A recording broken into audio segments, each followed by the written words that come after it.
The screech of metal on metal split the air as 7-year-old Lila Davenport tumbled toward the subway tracks, her pink backpack twisting in the fluorescent light. In that frozen moment, 100 people stood watching, phones out, mouths open, feet planted. Only one man moved. Ethan Cole, a broke single father with calloused hands and nothing left to lose, didn't think. He just jumped. What happened in the next 8 seconds would change everything and nearly destroy him for it. Stay until the end and comment your city so I can see how far this story travels. The rain hadn't stopped for 3 days. It hammered against the cracked window of Ethan Cole's studio apartment like it had a personal vendetta, each drop a reminder that the roof over his head, however leaky, however temporary, was about to disappear. Again. He stood at the kitchenette counter, which was really just a hot plate balanced on a fold-out table, spreading peanut butter across the last 2 slices of bread they had. One for him, one for Ben. Actually, both for Ben. He'd already decided. "Dad, you're not eating?" His son's voice cut through the percussion of rain and traffic below.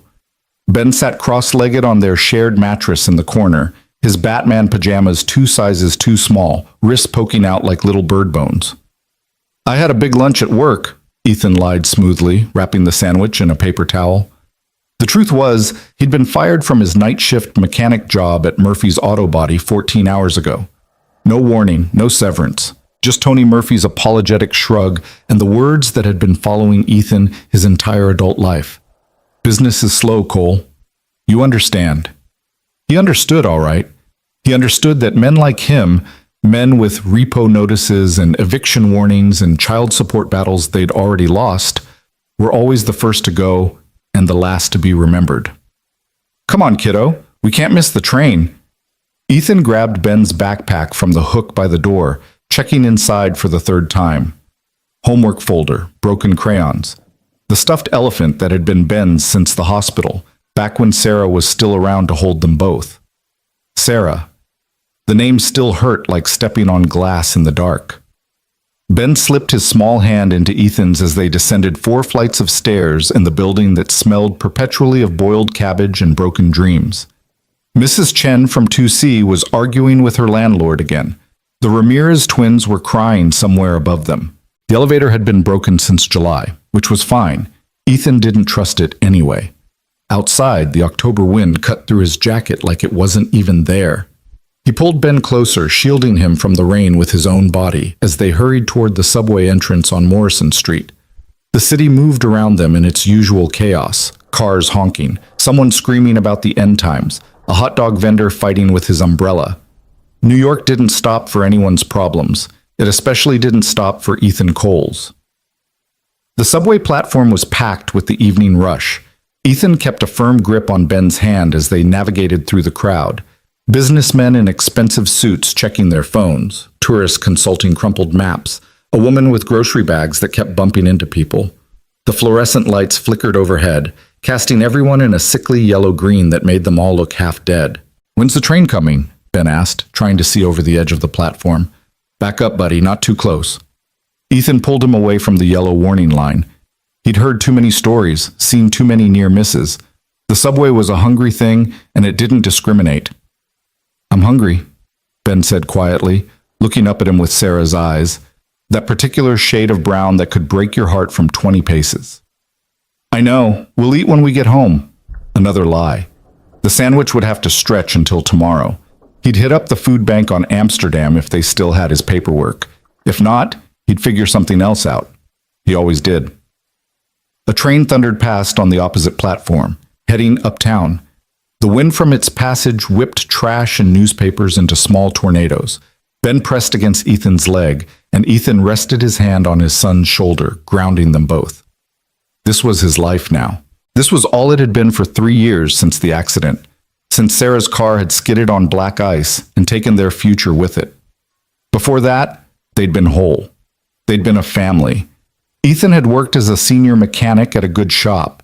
Sarah had been finishing her nursing degree. They'd had a 2-bedroom apartment in Queens with actual heat and a bathtub that didn't rust. Then one phone call had turned everything to ash.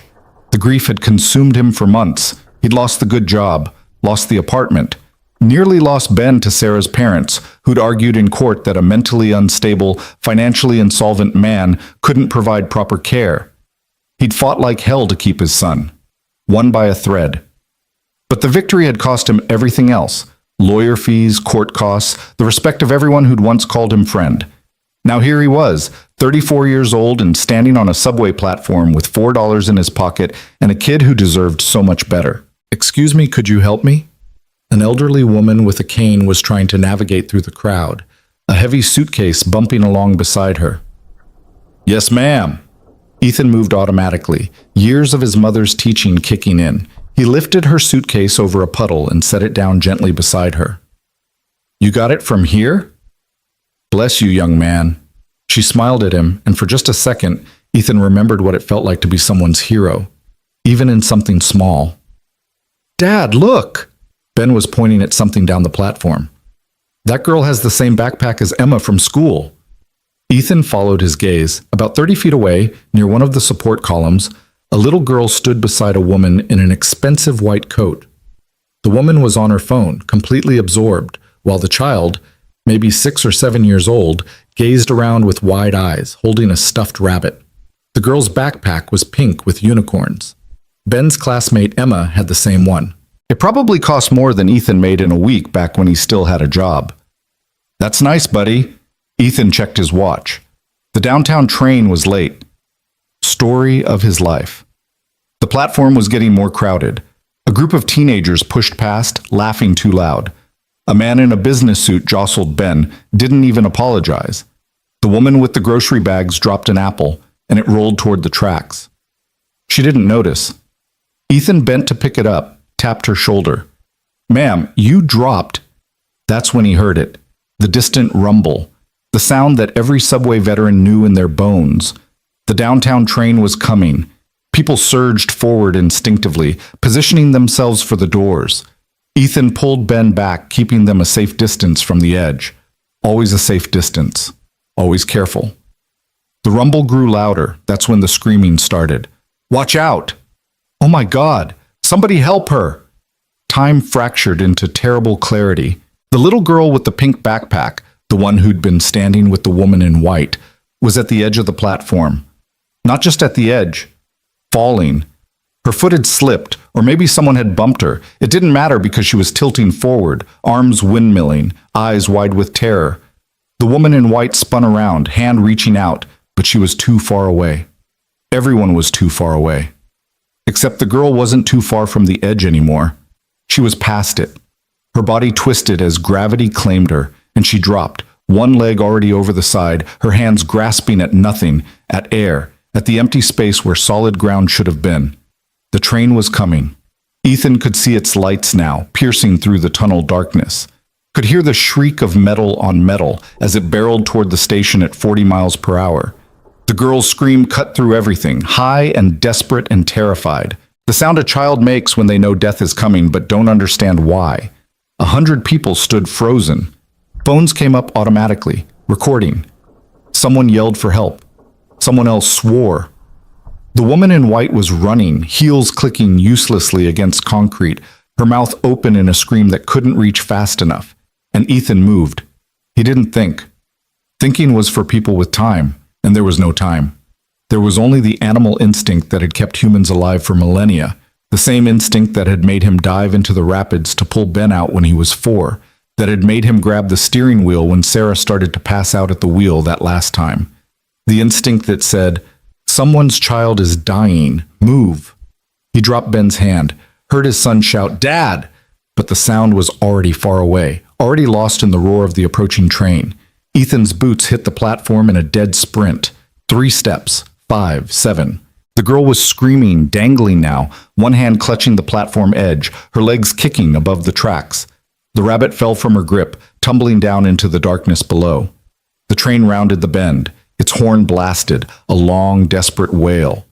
The conductor had seen her, was trying to brake, but physics didn't care. 70,000 pounds of steel didn't stop on a dime. Ethan didn't slow down. At the platform's edge, he dropped to his knees, momentum carrying him forward in a controlled slide. His left hand shot out, fingers closing around the back of the girl's coat. She was heavier than he expected, or maybe adrenaline was lying to him about everything. Didn't matter, he pulled, but she was slipping. The coat was waterproof nylon, smooth under his grip. She was sliding through his fingers like water, like sand, like everything good in his life had always slid away. "I've got you," he shouted, but he wasn't sure if he did. The train was so close now he could feel the vibration in his teeth, could smell the ozone and brake dust, could see the conductor's horrified face through the windshield. Ethan made a choice. He went over. Not all the way. He wasn't suicidal, wasn't trying to be a martyr. But he swung his legs over the edge, braced his boots against the concrete lip of the platform, and twisted his body out into the space above the tracks. His right hand grabbed the girl's wrist. His left arm hooked around her entire torso, pulling her against his chest.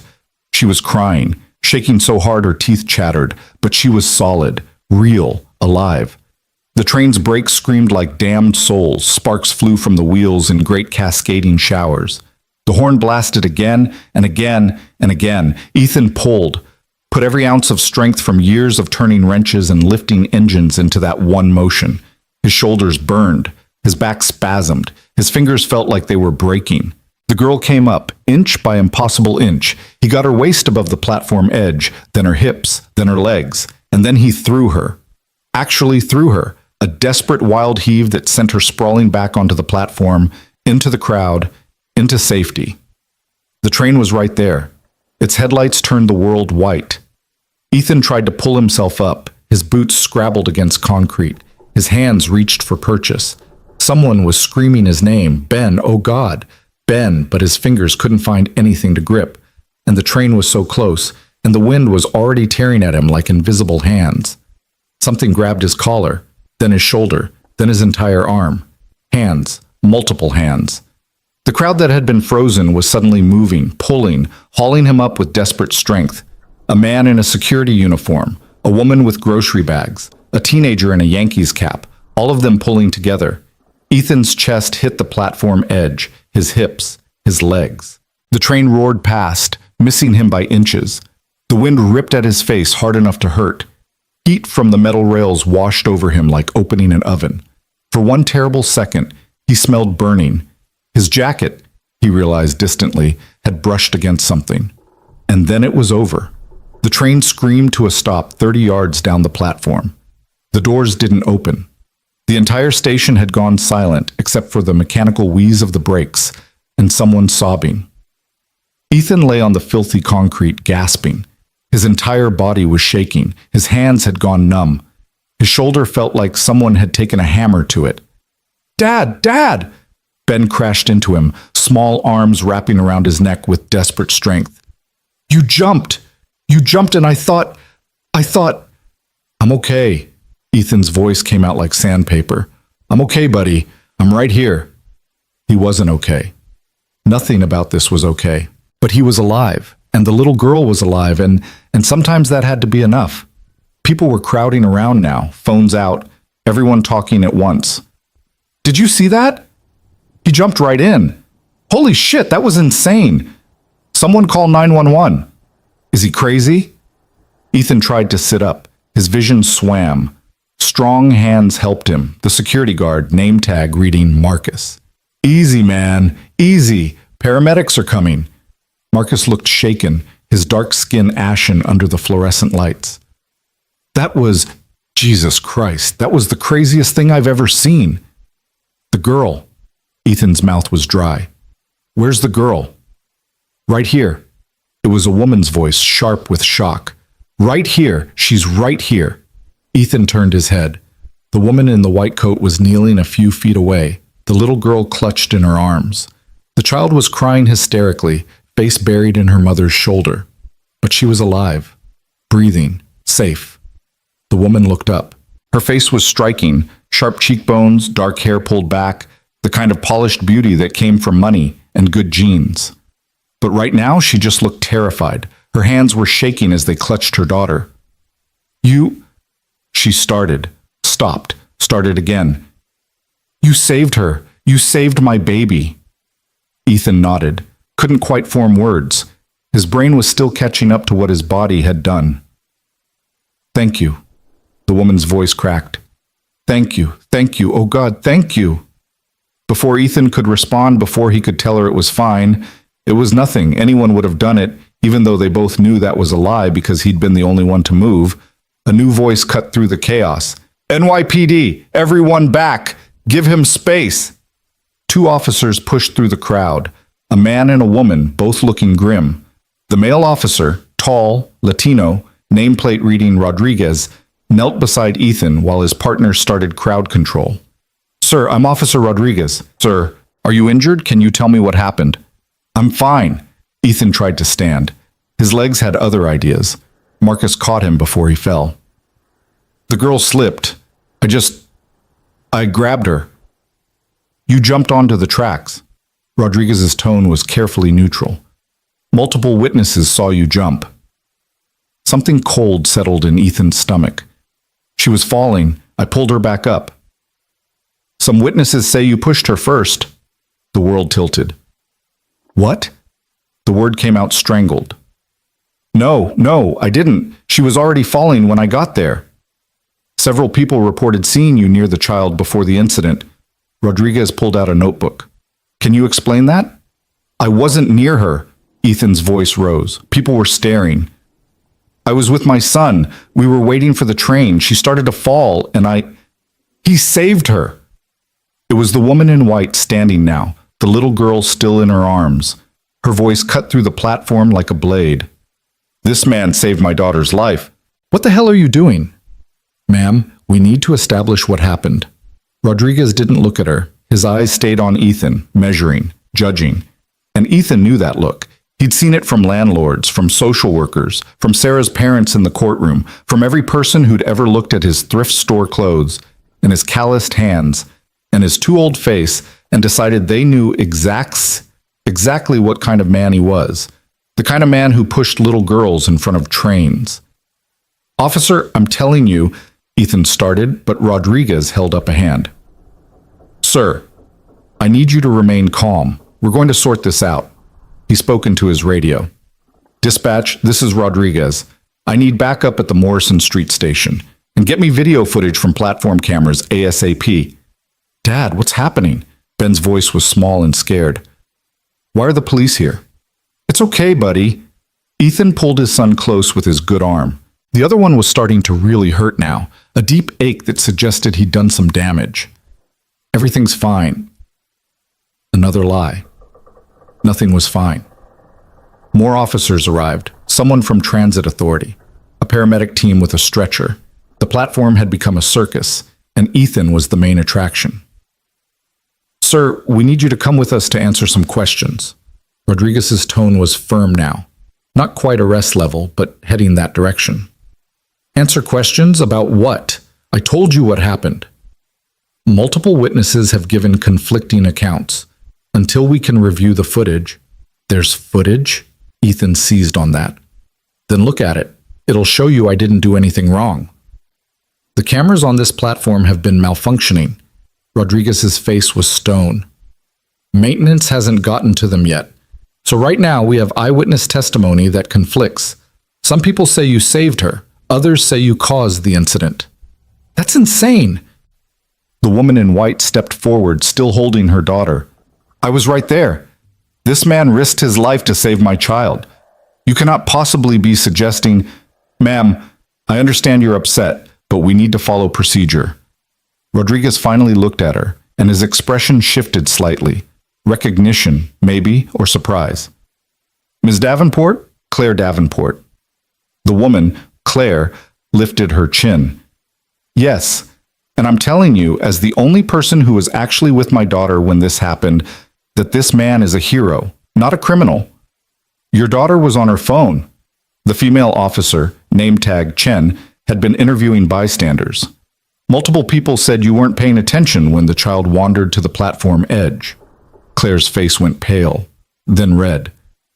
"How dare you?" "Ma'am, I'm not accusing you of anything. I'm establishing facts." Chen's voice was gentler than Rodriguez's, but no less firm. "Your daughter is 7 years old, correct?" 8 next month, Claire said tightly. "And yes, I was distracted for 30 seconds while taking an important call. But that doesn't change what happened. This man saved her. Some witnesses say he was standing near her before the incident, that he may have deliberately positioned himself. This is bullshit. The words exploded out of Ethan before he could stop them. Several people in the crowd gasped. Ben pressed harder against his side. I was nowhere near that kid until she started to fall. I was with my son the entire time. Sir, you need to calm down.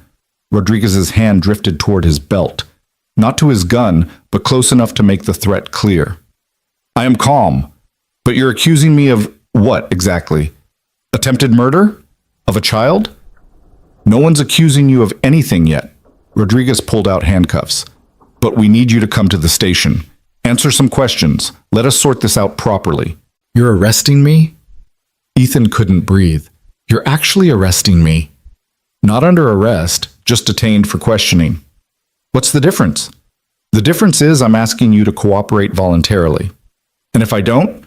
Rodriguez's silence was answer enough. Dad? Ben's voice was shaking. Dad, what's happening? It's okay, buddy. Ethan crouched down, ignoring the fire in his shoulder, and looked his son in the eyes. I need you to be brave for me, okay? I have to go with these officers for a little while, just to answer some questions. Then I'll come right back. You're leaving me? Ben's eyes were huge, terrified. The same look he'd had at Sarah's funeral when he'd asked where Mommy went and why she wasn't coming back. No, never. I'm never leaving you. Ethan pulled him close, breathing in the scent of cheap shampoo and little boy sweat. I'll be back before bedtime, I promise. He had no idea if that was true. Sir, Rodriguez was losing patience. We need to go now. Wait, Claire stepped forward. I'll watch the boy while you're handling this. Ethan stared at her. You don't know me. I know you saved my daughter's life. Claire's voice was steady now, controlled. This was a woman used to making decisions and having them obeyed. I can certainly watch your son for a few hours. We'll be right here when you get back. Ma'am, that's not... Chen started, but Claire cut her off with a look that could have frozen the Hudson. Officer Chen, is it? I'm Claire Davenport, CEO of Davenport Innovations. I'm sure you're familiar with the company.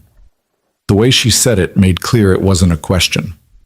My lawyers will be very interested to hear how the NYPD is treating the man who saved my daughter's life, particularly if anything unfortunate happens to his son while he's in your custody. The two officers exchanged glances. Rodriguez's jaw tightened, but he nodded. Fine, but the boy stays here on the platform until we can arrange proper supervision. We'll have family services. No. Ethan's voice came out flat, hard. No family services. Not again. Rodriguez frowned. Again? It's not relevant. It was absolutely relevant. If family services showed up, if they started asking questions about living situations and employment status, they'd take Ben. They'd call Sarah's parents, and Ethan would spend months in court fighting to get his son back, if he won at all this time. Dad, I don't want you to go. Ben was crying now, fists twisting in Ethan's jacket. Ben, listen to me. Ethan gripped his shoulders. Remember what I told you? Remember what Mom used to say? Coalmen don't quit. Ben's voice was barely a whisper. That's right. We don't quit. And we don't lie. So I'm telling you the truth right now. I'm going to answer these officers' questions. They're going to realize this is all a mistake, and I'm going to come back. Okay? Ben nodded, tears streaming down his face. Okay. Good boy. Ethan kissed his forehead, then stood. Looked at Claire Davenport. This woman he didn't know. This wealthy stranger with her designer coat and her traumatized daughter. Ma'am, I appreciate the offer, but your son will be safe. Claire's voice was quiet but iron strong. You have my word. I don't know you. I know, but you trusted your instincts when you jumped. Trust them now. It was insane. Absolutely insane. But Ethan looked into her eyes and saw something he recognized. The same desperate need to protect a child that had driven him over that platform edge. He looked at Ben. Buddy, I need you to stay with this nice lady for a little while. Can you do that for me? Ben looked at Claire. at her daughter, who had stopped crying and was peering at him with red, puffy eyes, then back at Ethan. "You promise you'll come back?" "I promise." Another lie. But this time, Ethan was going to fight like hell to make it true. Rodriguez stepped forward with the handcuffs. "Sir, I need you to turn around." "Is that necessary?" Claire demanded. "The man's cooperating." "Procedure, ma'am?" The metal was cold against Ethan's wrists. Click, click, the sound of freedom disappearing. As Rodriguez led him away, Ethan looked back at Ben. His son stood next to Claire Davenport and her daughter on the platform, looking small and lost and utterly terrified. The crowd was still watching, phones still recording. Someone was probably live streaming this. By tomorrow, Ethan would be viral. The crazy man who jumped in front of a train. Hero or villain, depending on which version people believed. The version people always believed about men like him was rarely the good one. They led him up the stairs, through the turnstiles, out into the rain. A patrol car waited at the curb, lights flashing. Rodriguez opened the back door. "Watch your head. Watch your..." Ethan ducked into the car. The seat was hard plastic, scarred with years of use. It smelled like vomit and disinfectant. The cage separated him from the officers in front. As the car pulled away from the curb, Ethan watched the subway entrance recede through the rain-streaked window. Somewhere down there, Ben was waiting, trusting that his father would come back. Ethan closed his eyes and prayed to a God he'd stopped believing in 3 years ago that he'd be able to keep that promise. The precinct was exactly what Ethan expected, fluorescent lights that were somehow too bright and too dim at the same time, linoleum floors that had been mopped 1,000 times but never actually got clean, and the pervasive smell of burnt coffee and human desperation. Rodriguez and Chen led him through a maze of desks where other officers barely looked up from their paperwork. At the back of the room, they opened a door to a small interview room. Gray walls, metal table bolted to the floor. 2 chairs on one side, one on the other, a camera in the corner with a blinking red light. "Have a seat." Rodriguez pointed to the single chair. Ethan sat.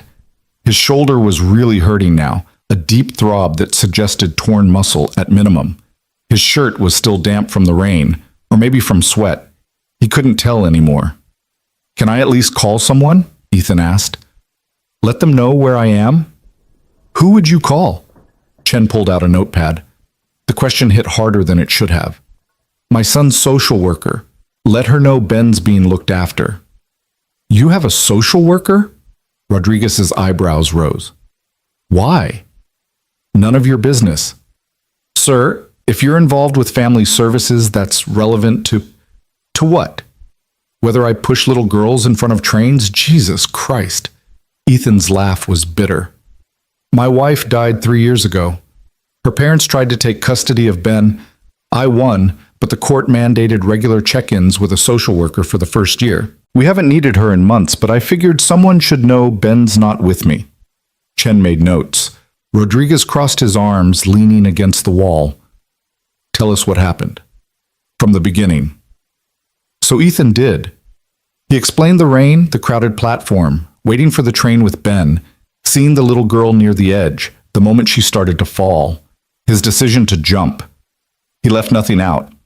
Told the truth completely, because the truth was all he had. When he finished, Rodriguez and Chen exchanged glances. "That's it?" Rodriguez asked. "You just jumped?" "What else would I do?" Most people would freeze or call for help. They wouldn't throw themselves in front of a moving train. Most people weren't standing close enough. Ethan's hands were shaking now that the adrenaline was wearing off. "Look, I don't know what people are saying they saw, but I'm telling you what actually happened. The kid slipped. I grabbed her. End of story." Multiple witnesses place you near the child before the incident. Chen consulted her notes.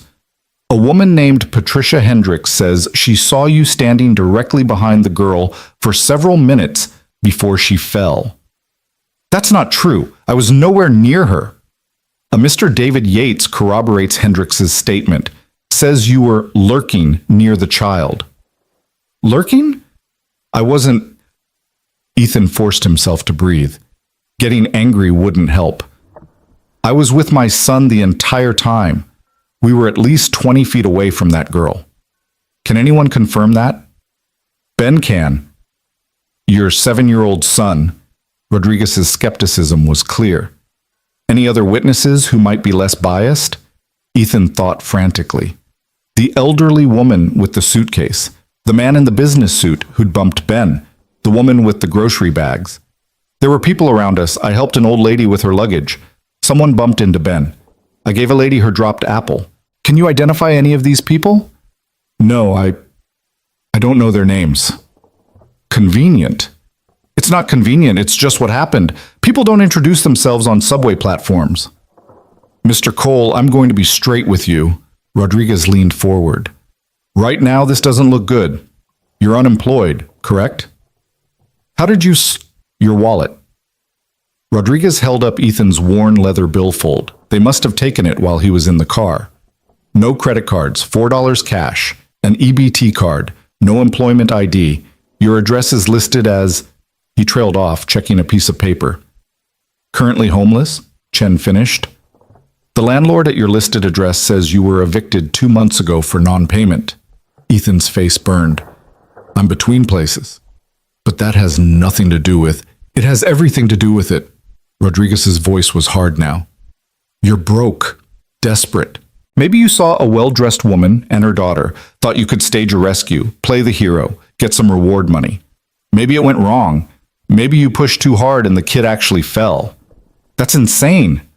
Is it? You have a history of financial problems, multiple evictions. Your wife's parents filed for emergency custody, citing your inability to provide a stable home environment.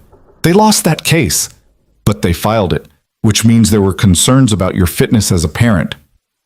Ethan wanted to scream, wanted to flip the table, wanted to do anything except sit there and take this character assassination like he'd taken every other humiliation in his life. Instead, he took a breath and said, Am I under arrest? Not yet. Then I want to leave.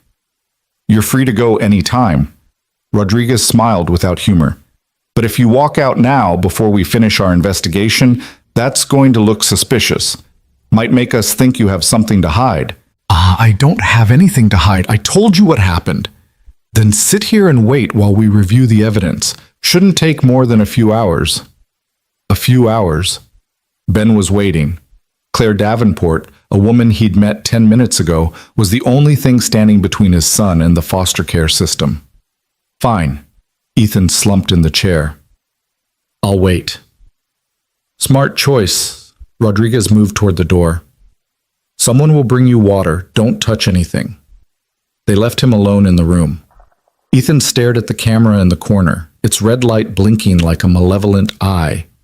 Somewhere in this building, someone was probably watching him right now, analyzing his body language, looking for tells, deciding whether he was a hero or a monster. His shoulder throbbed in time with his heartbeat.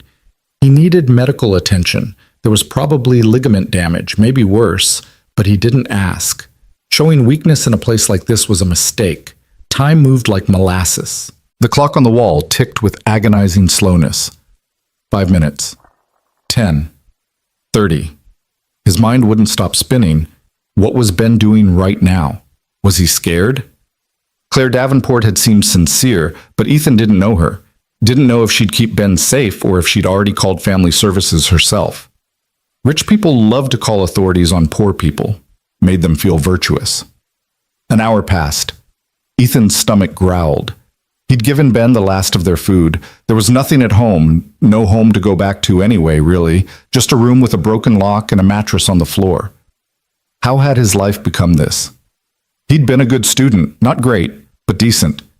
Had gotten into a trade school program, learned mechanics because he was good with his hands and liked solving problems. Had met Sarah at a friend's barbecue and fallen in love with her laugh, with the way she saw good in everyone. They'd been happy. For a while, they'd been so damn happy. Then the ice, the car, the phone call that split his life into before and after. The grief had been bad enough, but the aftermath had been worse. Sarah's parents had blamed him. Why weren't you driving? Why didn't you stop her? As if he could have known. As if anyone could have prevented black ice on a highway at 2 a.m. They'd tried to take Ben, hired expensive lawyers, dragged every mistake Ethan had ever made into court. The month he'd been late on rent because Ben had needed emergency dental work. The time he'd been fired for getting into an argument with a customer who'd used a racial slur. The depression that had required medication he couldn't afford. They'd painted him as unstable, unfit, a danger to his own son. The judge had disagreed, thank God, had seen through their classist bullshit and recognized a father fighting for his child.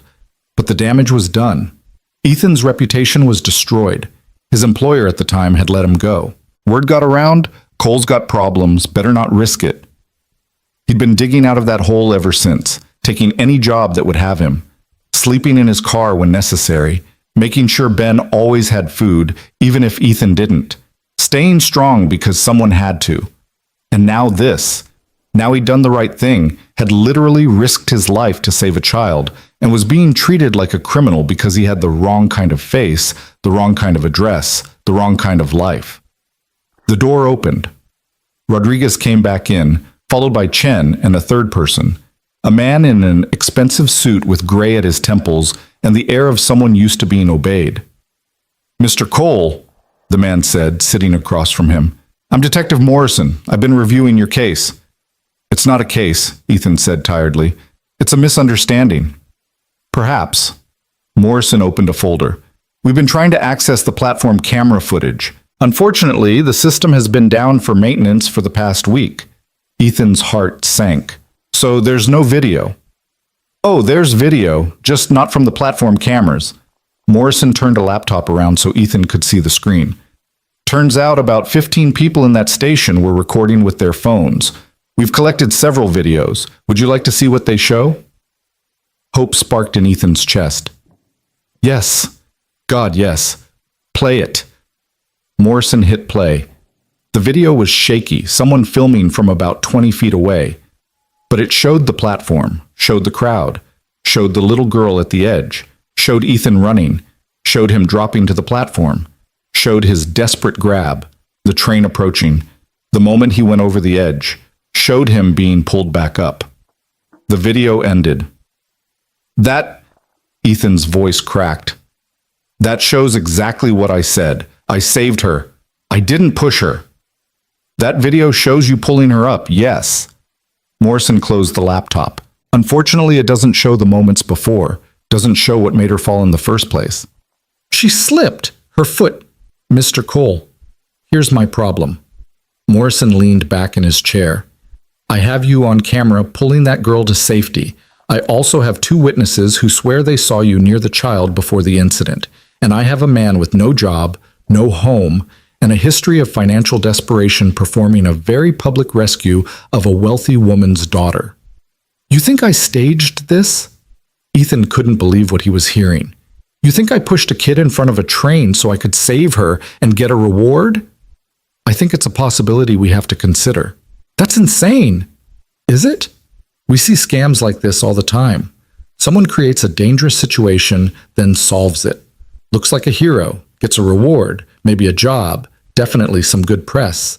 Usually it's smaller scale, finding a lost wallet, preventing a theft that was never going to happen. But occasionally people get ambitious." "I'm not ambitious, I'm broke. There's a difference." Ethan was on his feet now, hands slamming on the table. "That kid was dying. I didn't think about rewards or press or anything except saving her life. Sit down, Mr. Cole. No, you're accusing me of attempted murder, of putting a child in danger for money. How do you expect me to sit down?" "Mr. Cole, sit down, or I will arrest you for interfering with an investigation." Ethan sat. His hands were shaking so hard he had to clench them into fists. "I didn't do anything wrong," he said quietly. "I saved a little girl's life, that's all. That's the only thing that happened." Morrison studied him for a long moment. Then he stood. "We're going to hold you for a few more hours while we continue gathering evidence. If your story checks out, you'll be free to go. And if it doesn't, then we'll be having a very different conversation." They left him alone again. Ethan put his head in his hands. His shoulder was screaming now, the pain radiating down his arm. His shirt was stuck to his back with sweat. His throat was dry. And somewhere out there, Ben was waiting for a father who might not come back. 2 more hours crawled by. Finally, the door opened again. Rodriguez stood there. His expression was unreadable. "You're free to go." Ethan blinked. "What?" We found additional footage. Shows the girl's mother distracted on her phone. Shows the girl wandering toward the edge on her own. Shows you approximately 20 feet away with your son when she started to fall. Rodriguez's jaw was tight. Shows everything exactly as you said. Relief hit Ethan like a physical force. He sagged in the chair, suddenly boneless. The witnesses who claimed you were near the girl were mistaken, Rodriguez continued. They were looking at someone else, or they just wanted to be part of the story. Either way, their statements don't hold up against video evidence. So I can leave? Right now? Right now. Rodriguez pulled out a plastic bag with Ethan's belongings, wallet, keys, phone. But before you go, I need to say something. Here it comes, Ethan thought. The speech about how he should have called for help instead, how he put himself in danger unnecessarily, how he's lucky the train didn't kill him. That was the bravest thing I've ever seen, Rodriguez said quietly. Stupidest, too. But brave. You saved that kid's life. Ethan didn't know what to say. I'm sorry we had to put you through this. Rodriguez met his eyes. But given the initial reports, we had to investigate. You understand? No. Ethan's voice was flat. I don't understand. I understand that you saw a poor man and immediately assumed the worst. I understand that if I'd been wearing a suit instead of a thrift store jacket, none of this would have happened. But fine. Whatever. I'm free to go, so I'm going. He pushed past Rodriguez out of the interview room through the maze of desks. An officer called after him. Sir, you need to sign. Mail it to me, Ethan called back without stopping. Outside, the rain had finally stopped. The city sparkled with reflected lights, puddles turning the streets into mirrors. Ethan stood on the precinct steps, breathing in air that didn't smell like fear in institutions. His phone buzzed. 7 missed calls from a number he didn't recognize. Probably Claire Davenport. He called it back. She answered on the first ring. Mr. Cole? Where's my son? Safe. We're at a cafe near the station. He's eating pizza and teaching Lila about Batman. When can you come get him? Now, I'm on my way. Mr. Cole? Ethan, I am so deeply sorry for everything. What happened to you is unconscionable. Is Ben okay? He's fine. Worried about you, but fine. Then that's all that matters. He hung up and started walking. 30 blocks to Morrison Street. Would take an hour on foot, but he didn't have money for a cab, and the thought of going back underground made his skin crawl. So he walked, through streets that smelled like garbage and expensive perfume, past restaurants where people ate meals that cost more than Ethan made in a day, past homeless people in doorways who nodded at him in solidarity. They recognized their own. His shoulder hurt, his feet hurt. Everything hurt, but Ben was safe. That was all that mattered. When Ethan finally reached the cafe, a bright, cheerful place called Sweet Bean, he spotted them immediately through the window. Ben and Lila sat at a corner table, drawing on napkins. Claire Davenport sat across from them, phone in hand, but her attention was on the children. Ethan pushed through the door. A bell chimed. Ben looked up. Their eyes met. Dad! Ben launched himself across the cafe, crashing into Ethan hard enough to hurt. You came back! You came back! Of course I came back. Ethan dropped to his knees, ignoring the pain, and held his son tight. I promised, didn't I? Cole men don't break promises. You were gone so long, I was scared. I know, buddy. I'm sorry. I'm so sorry. Claire approached slowly, giving them space. Mr. Cole, I'm glad you're all right. Ethan stood, keeping one hand on Ben's shoulder. Thank you for watching him.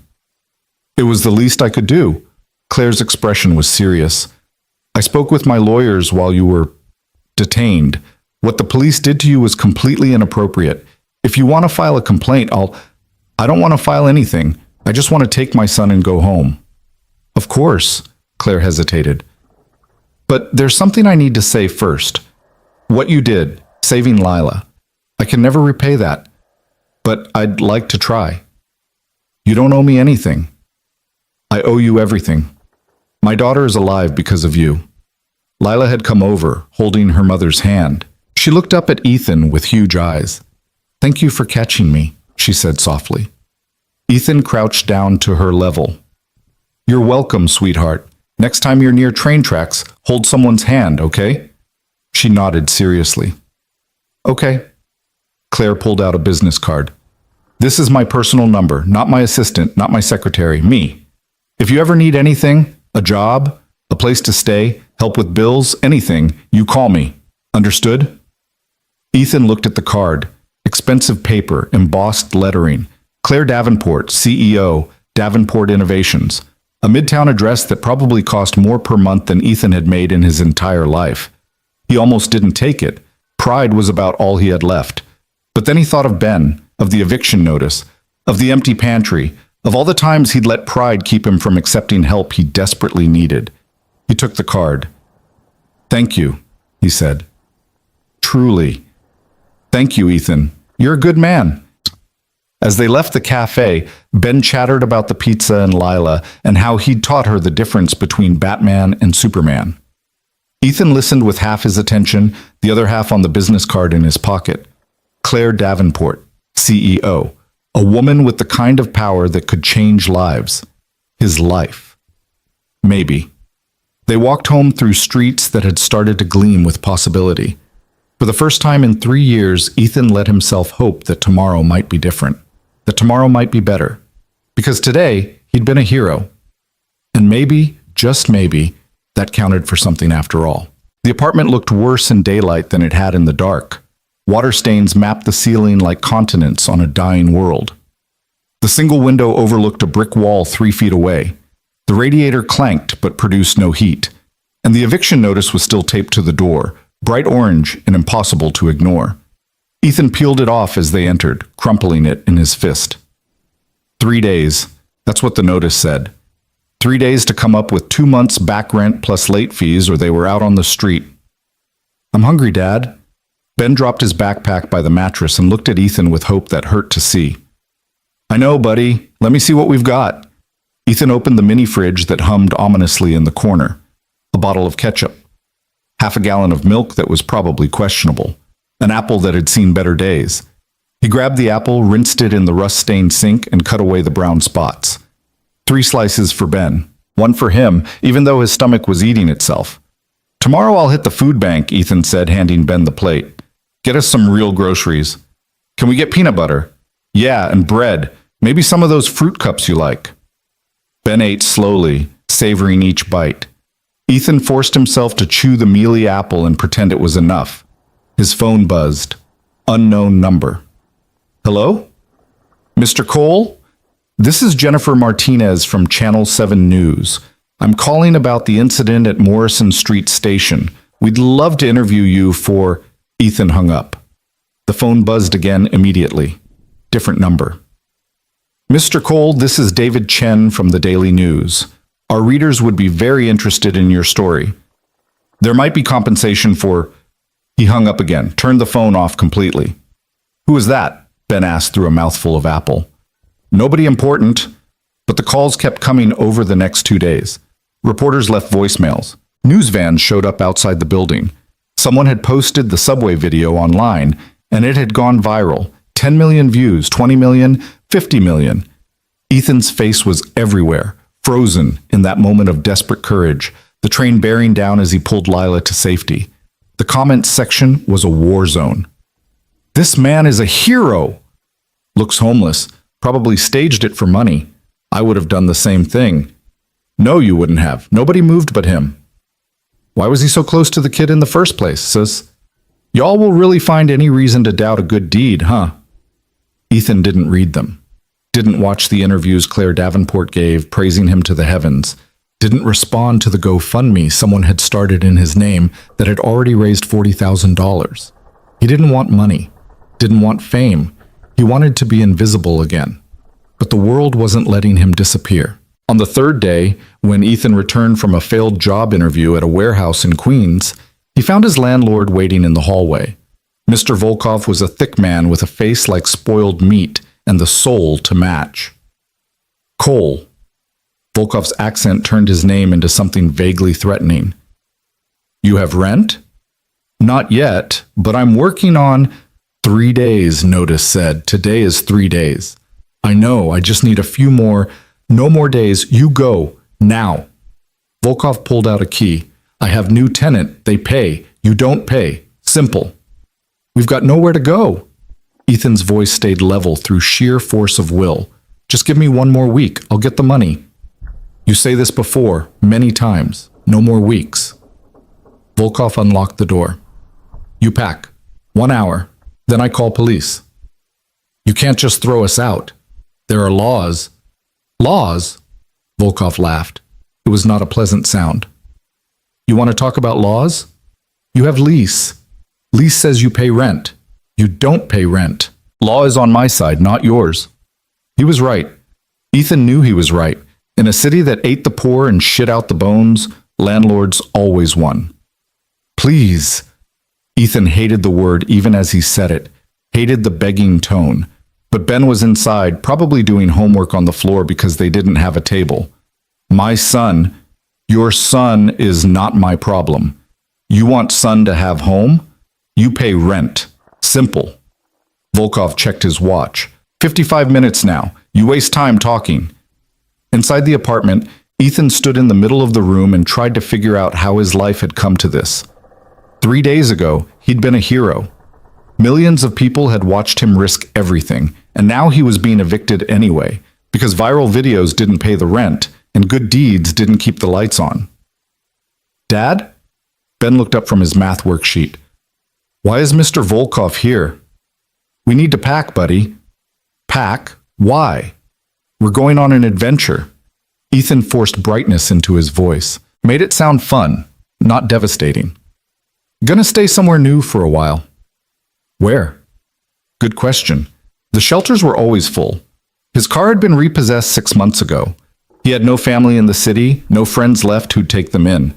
Everyone he knew was struggling just as hard as he was, holding on by their fingernails to their own piece of the American dream that kept slipping away. His hand found Claire Davenport's business card in his pocket. He'd been carrying it for 3 days, unable to decide whether to call. Pride said no. Pride said he'd saved her daughter out of human decency, not for reward. Pride said a man didn't beg, but pride didn't keep 7-year-old boys warm at night. Pack your stuff, Ethan told Ben. Clothes, your school things, Mr. Elephant, everything important. They didn't have much. It all fit in 2 duffel bags and a backpack, their entire life, condensed to 3 bags that Ethan could carry. When Volkov returned exactly 1 hour later with 2 large men who didn't speak English, Ethan and Ben were waiting in the hallway. The men changed the locks while Volkov watched, arms crossed. This is illegal, Ethan said without hope. You're supposed to go through housing court. So sue me. Volkov's smile showed yellow teeth. You know good lawyer? One who works for free? No? Then goodbye, Mr. Cole. Good luck with your adventure. They stood on the sidewalk as evening fell, 2 duffel bags and a backpack between them, and nowhere to go. Dad? Ben's voice was small. Where's our adventure? Ethan pulled out his phone, turned it on, found Claire Davenport's number. His thumb hovered over the call button. This was it. The moment where pride either saved him or killed him. He pressed call. It rang 3 times. 4. Maybe she wouldn't answer. Maybe she'd given him the number just to feel good about herself, never expecting... Ethan? Claire's voice was surprised but warm. Is everything all right? No. The word came out harder than he intended.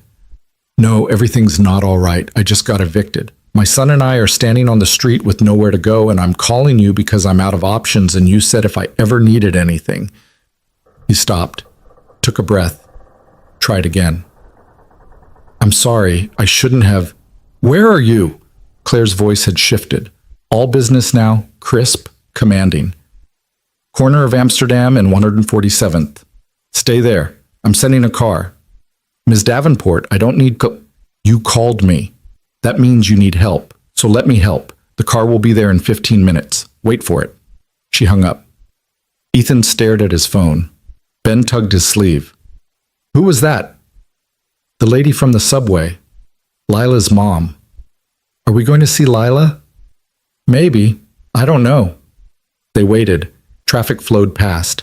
A man pushed a shopping cart full of cans. 2 teenagers argued in Spanish. The city moved around them with complete indifference. 14 minutes later, a black Mercedes pulled up to the curb. The window rolled down. The driver was a middle-aged woman in a neat suit. "Mr. Cole?" "That's me." "Ms. Davenport sent me. Please, get in." The interior smelled like leather and money. Ben's eyes went wide as he sank into the seat. Ethan loaded their bags in the trunk and climbed in beside his son, feeling distinctly out of place. Men like him didn't ride in cars like this. They drove uptown. The neighborhoods changed, buildings got taller, cleaner. The people on the sidewalks wore better clothes. Even the dogs looked expensive. The car stopped in front of a glass tower on 68th Street that probably had its own zip code. The doorman opened the car door before Ethan could reach for the handle. "Mr. Cole, Ms. Davenport is expecting you. 30th floor." The lobby was all marble and gold. A fountain tinkled somewhere. Piano music drifted from hidden speakers. Ben pressed close to Ethan's side, overwhelmed. "It's okay," Ethan whispered. "We're just visiting." The elevator was larger than their former apartment. It rose so smoothly Ethan barely felt the movement. When the doors opened on the 30th floor, they revealed a private foyer with a single door. Claire opened it before Ethan could knock. She'd traded her white coat for jeans and a sweater, but she still looked like money. Her apartment stretched behind her like something from a magazine. Floor-to-ceiling windows overlooking Central Park. Furniture that was art. Art that was probably worth more than Ethan would make in his lifetime. "Come in." Claire stepped aside. "Please." Lila peered behind her mother, shy but smiling. "Hi, Ben." "Hi." Ben waved awkwardly. "Lila, why don't you show Ben your room? I need to talk to his father for a minute." The children disappeared down a hallway. Ethan stood in the entryway, acutely aware of his thrift store jacket and the hole in his boot. "Sit." Claire gestured to a couch that probably cost more than a car. "Tell me what happened." So Ethan told her. About the eviction. The job interviews that went nowhere. The bills piling up. The slow grinding poverty that had been eating him alive since Sarah died. Claire listened without interrupting. When he finished, she was quiet for a moment. "I should have called sooner," she finally said. "Should have checked on you. I assumed that viral videos pay the rent?" Ethan couldn't quite keep the bitterness out. "Yeah, turns out they don't." "The GoFundMe. I'm not taking that money. People donated because they saw a video. They don't know me, don't owe me anything. They donated because you risked your life for a stranger's child. That's worth something, Ethan." "Maybe." He stood. "Look, I appreciate you sending the car, but I can't stay here. I don't even know what I needed. A moment to think, maybe." "You need a place to stay." "We'll figure something out." "Where? A shelter? Do you know what shelters are like in this city?" "Better than most people." Ethan had spent 3 nights in one after Sarah died, when the grief had been so bad he couldn't function. It had been hell. He wouldn't put Ben through that. Claire stood as well, moving to the window. The city glittered below them, lights stretching to the horizon. "I meant what I said at the cafe," she said quietly. "I owe you everything. Let me help." "I'm not your charity case." "You're not. You're someone who did something extraordinary and got screwed for it by a system that punishes the poor for existing." She turned to face him. "I can't fix that system, but I can help one person, right now, if you'll let me." Ethan wanted to refuse, wanted to grab Ben and walk out and figure it out on his own like he always had. But he was so tired, tired of fighting, tired of losing, tired of pretending everything was fine when it hadn't been fine for 3 years. "What are you offering?" he asked. "A job. A real one, not charity disguised as employment. I need someone to run security maintenance at Davenport Innovations. Physical security, locks, cameras, access systems. You're a mechanic. You can learn." "I don't have experience with security systems." "You can learn," she repeated. "You're smart. You think fast under pressure. Those are the qualities I need." "And the salary?" $75,000 to start. Benefits. Overtime available. Ethan's breath caught. 75,000. He'd never made more than 40 in his life. That's too much. For someone with no experience, it's market rate for the position. Actually, it's below market. But it's a starting point. Claire crossed her arms. "You saved my daughter's life, Ethan. This isn't charity. This is me recognizing that a man who acts that fast, who moves that decisively in a crisis, is exactly who I need on my security team. And if I say no, then you say no. But you'll stay here tonight at least, both of you. Get a good night's sleep, eat a real meal, then decide in the morning. Laughter echoed from down the hall, Ben and Lila's voices playing some game. Ben sounded happy, actually happy, not just pretending for Ethan's sake. One night, Ethan said, "Then we'll talk in the morning." Claire smiled. "Good. I'll have Maria set up the guest room. You're probably hungry. Let me order dinner. What is Ben like?" "Anything. He's not picky." "What do you like?" The question caught him off guard. When was the last time anyone had asked what he wanted?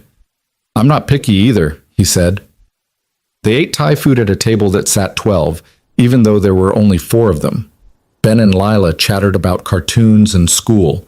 Claire asked Ethan questions about his background, his skills, what he was good at. Not an interview exactly, more like a conversation between equals. Ethan found himself relaxing despite his best efforts. The food was good. The apartment was warm.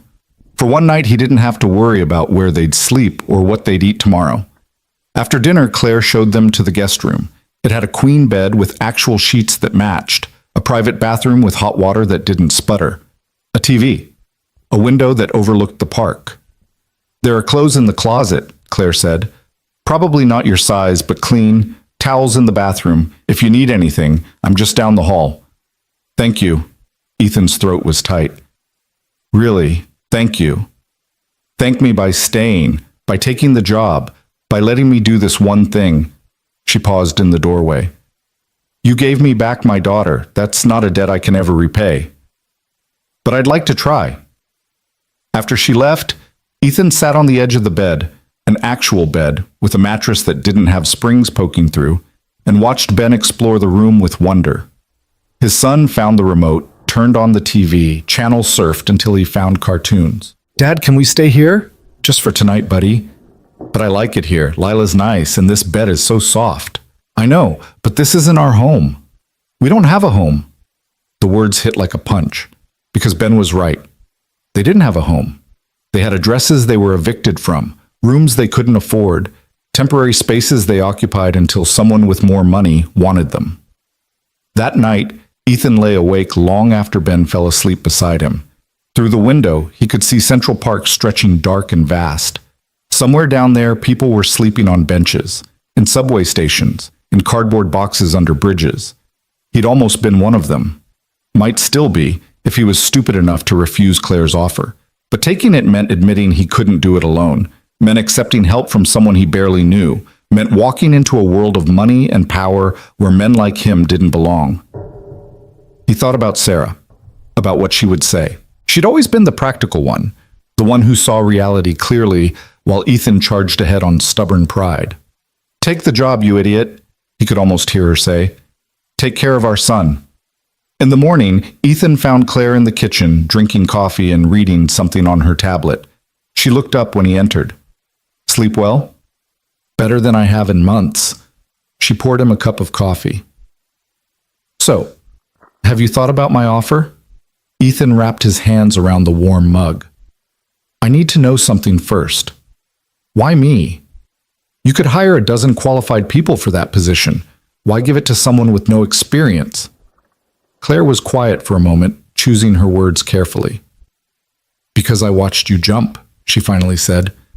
"I watched you see a problem, a child falling towards certain death, and you didn't freeze, didn't hesitate, didn't wait for someone else to act. You assessed, decided, and moved. That's rare, Ethan. Most people in this world are frozen. They see problems and they wait. They hope someone else will fix it." She met his eyes. "My company is in a competitive field. I need people who don't freeze, who move when movement is needed." It was just instinct. Exactly. The right instinct. The instinct to act, to help, to risk yourself for others. That's not something I can teach. Either you have it or you don't. She set down her coffee. "You have it, so I'm offering you a chance to use it. Not on subway platforms. In a place where it'll actually pay your bills." Ethan thought about Ben, about eviction notices and empty refrigerators and 3 years of barely surviving, about pride versus practicality. about what Sarah would want. "Okay," he said. "I'll take the job." Claire smiled. "Good. You start Monday. I'll have HR draw up the paperwork. In the meantime, you need a place to stay. I own a building in Brooklyn. Nothing fancy, but safe and clean. One of the units is empty. It's yours if you want it." I can't afford first month free. After that, we'll deduct rent from your paycheck. 20% of salary. That's standard employee housing. 20% of 75,000. Ethan did the math. 15,000 a year for rent, 1250 a month, for a place in Brooklyn that was safe and clean. "That's more than fair," he said. "It's practical. I need you focused on work, not on where you'll sleep." Claire stood. "Come on, let's get breakfast. Then we'll go look at the apartment. If you hate it, we'll find something else." They didn't hate it. The building was in Park Slope, a neighborhood Ethan had only ever passed through on the subway. Tree-lined streets, brownstones, coffee shops with outdoor seating. The apartment was on the 3rd floor. 2 bedrooms, a living room that wasn't also a kitchen, actual heat that worked. It needed some cleaning and probably a coat of paint, but it was a palace compared to what they'd lost. "It's perfect," Ethan said, and meant it. Ben ran from room to room, claiming the smaller bedroom as his own, talking about where his bed would go and could they get a bookshelf and maybe a desk for homework. Claire's phone rang. She glanced at the screen, frowned. "I need to take this. It's work." She stepped into the hallway. Ethan could hear her voice, sharp and urgent, though he couldn't make out the words. When she came back in, her expression was troubled. "Everything okay?" he asked. "Just a complication at the office. Nothing you need to worry about." But her hands were tight on her phone. They signed papers that afternoon. Lease agreement, employment contract, tax forms. Ethan's signature looked shaky next to Claire's confident script, but it was done. He had a job. He had an apartment. He had a future that didn't involve sleeping under bridges. That night, in their new apartment with actual furniture Claire had arranged to have delivered, Ethan sat on the couch, a real couch, not someone's curb trash, and tried to process how much his life had changed in 5 days. 5 days ago, he'd been drowning. Now he had a life raft, all because he'd made one split-second decision to jump. His phone buzzed. A text from an unknown number. "This is Marcus from the subway station. Hope you don't mind. Got your number from Ms. D's assistant. Just wanted to say congratulations on the job, man. You earned it." Ethan smiled, typed back, "Thanks. Good to hear from you." Another text, this one from a number he did recognize, his former landlord. "I see you on news. Very impressive. Maybe we can work out deal on back rent?" Ethan deleted it without responding. Some bridges deserved to burn. Monday morning arrived with the inevitability of Judgment Day. Ethan stood in front of his new bathroom mirror, wearing clothes that actually fit, part of the work wardrobe Claire had insisted on buying, not charity, just practical because you can't show up to a corporate office in torn jeans, and tried to recognize himself.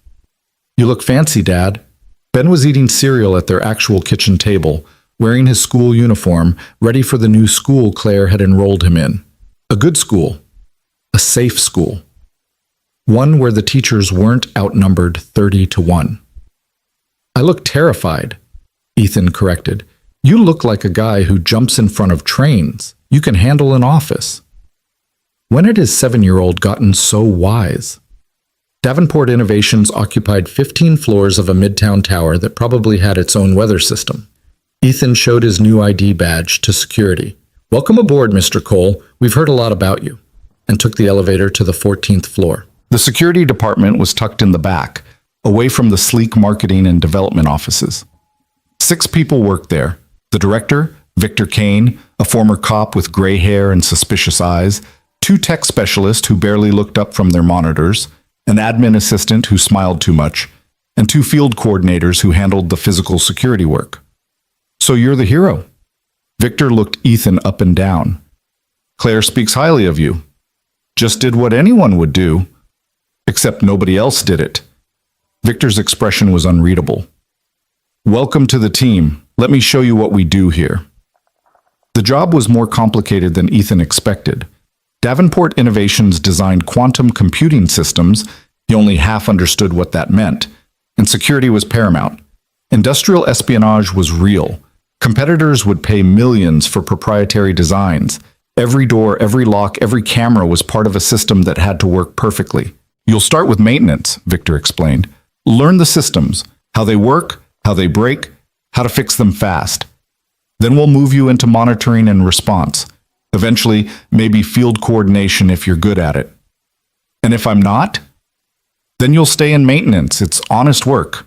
Pays the same. Victor paused. Look, I'll be straight with you. Some people here are going to think you got this job because you saved the boss's kid.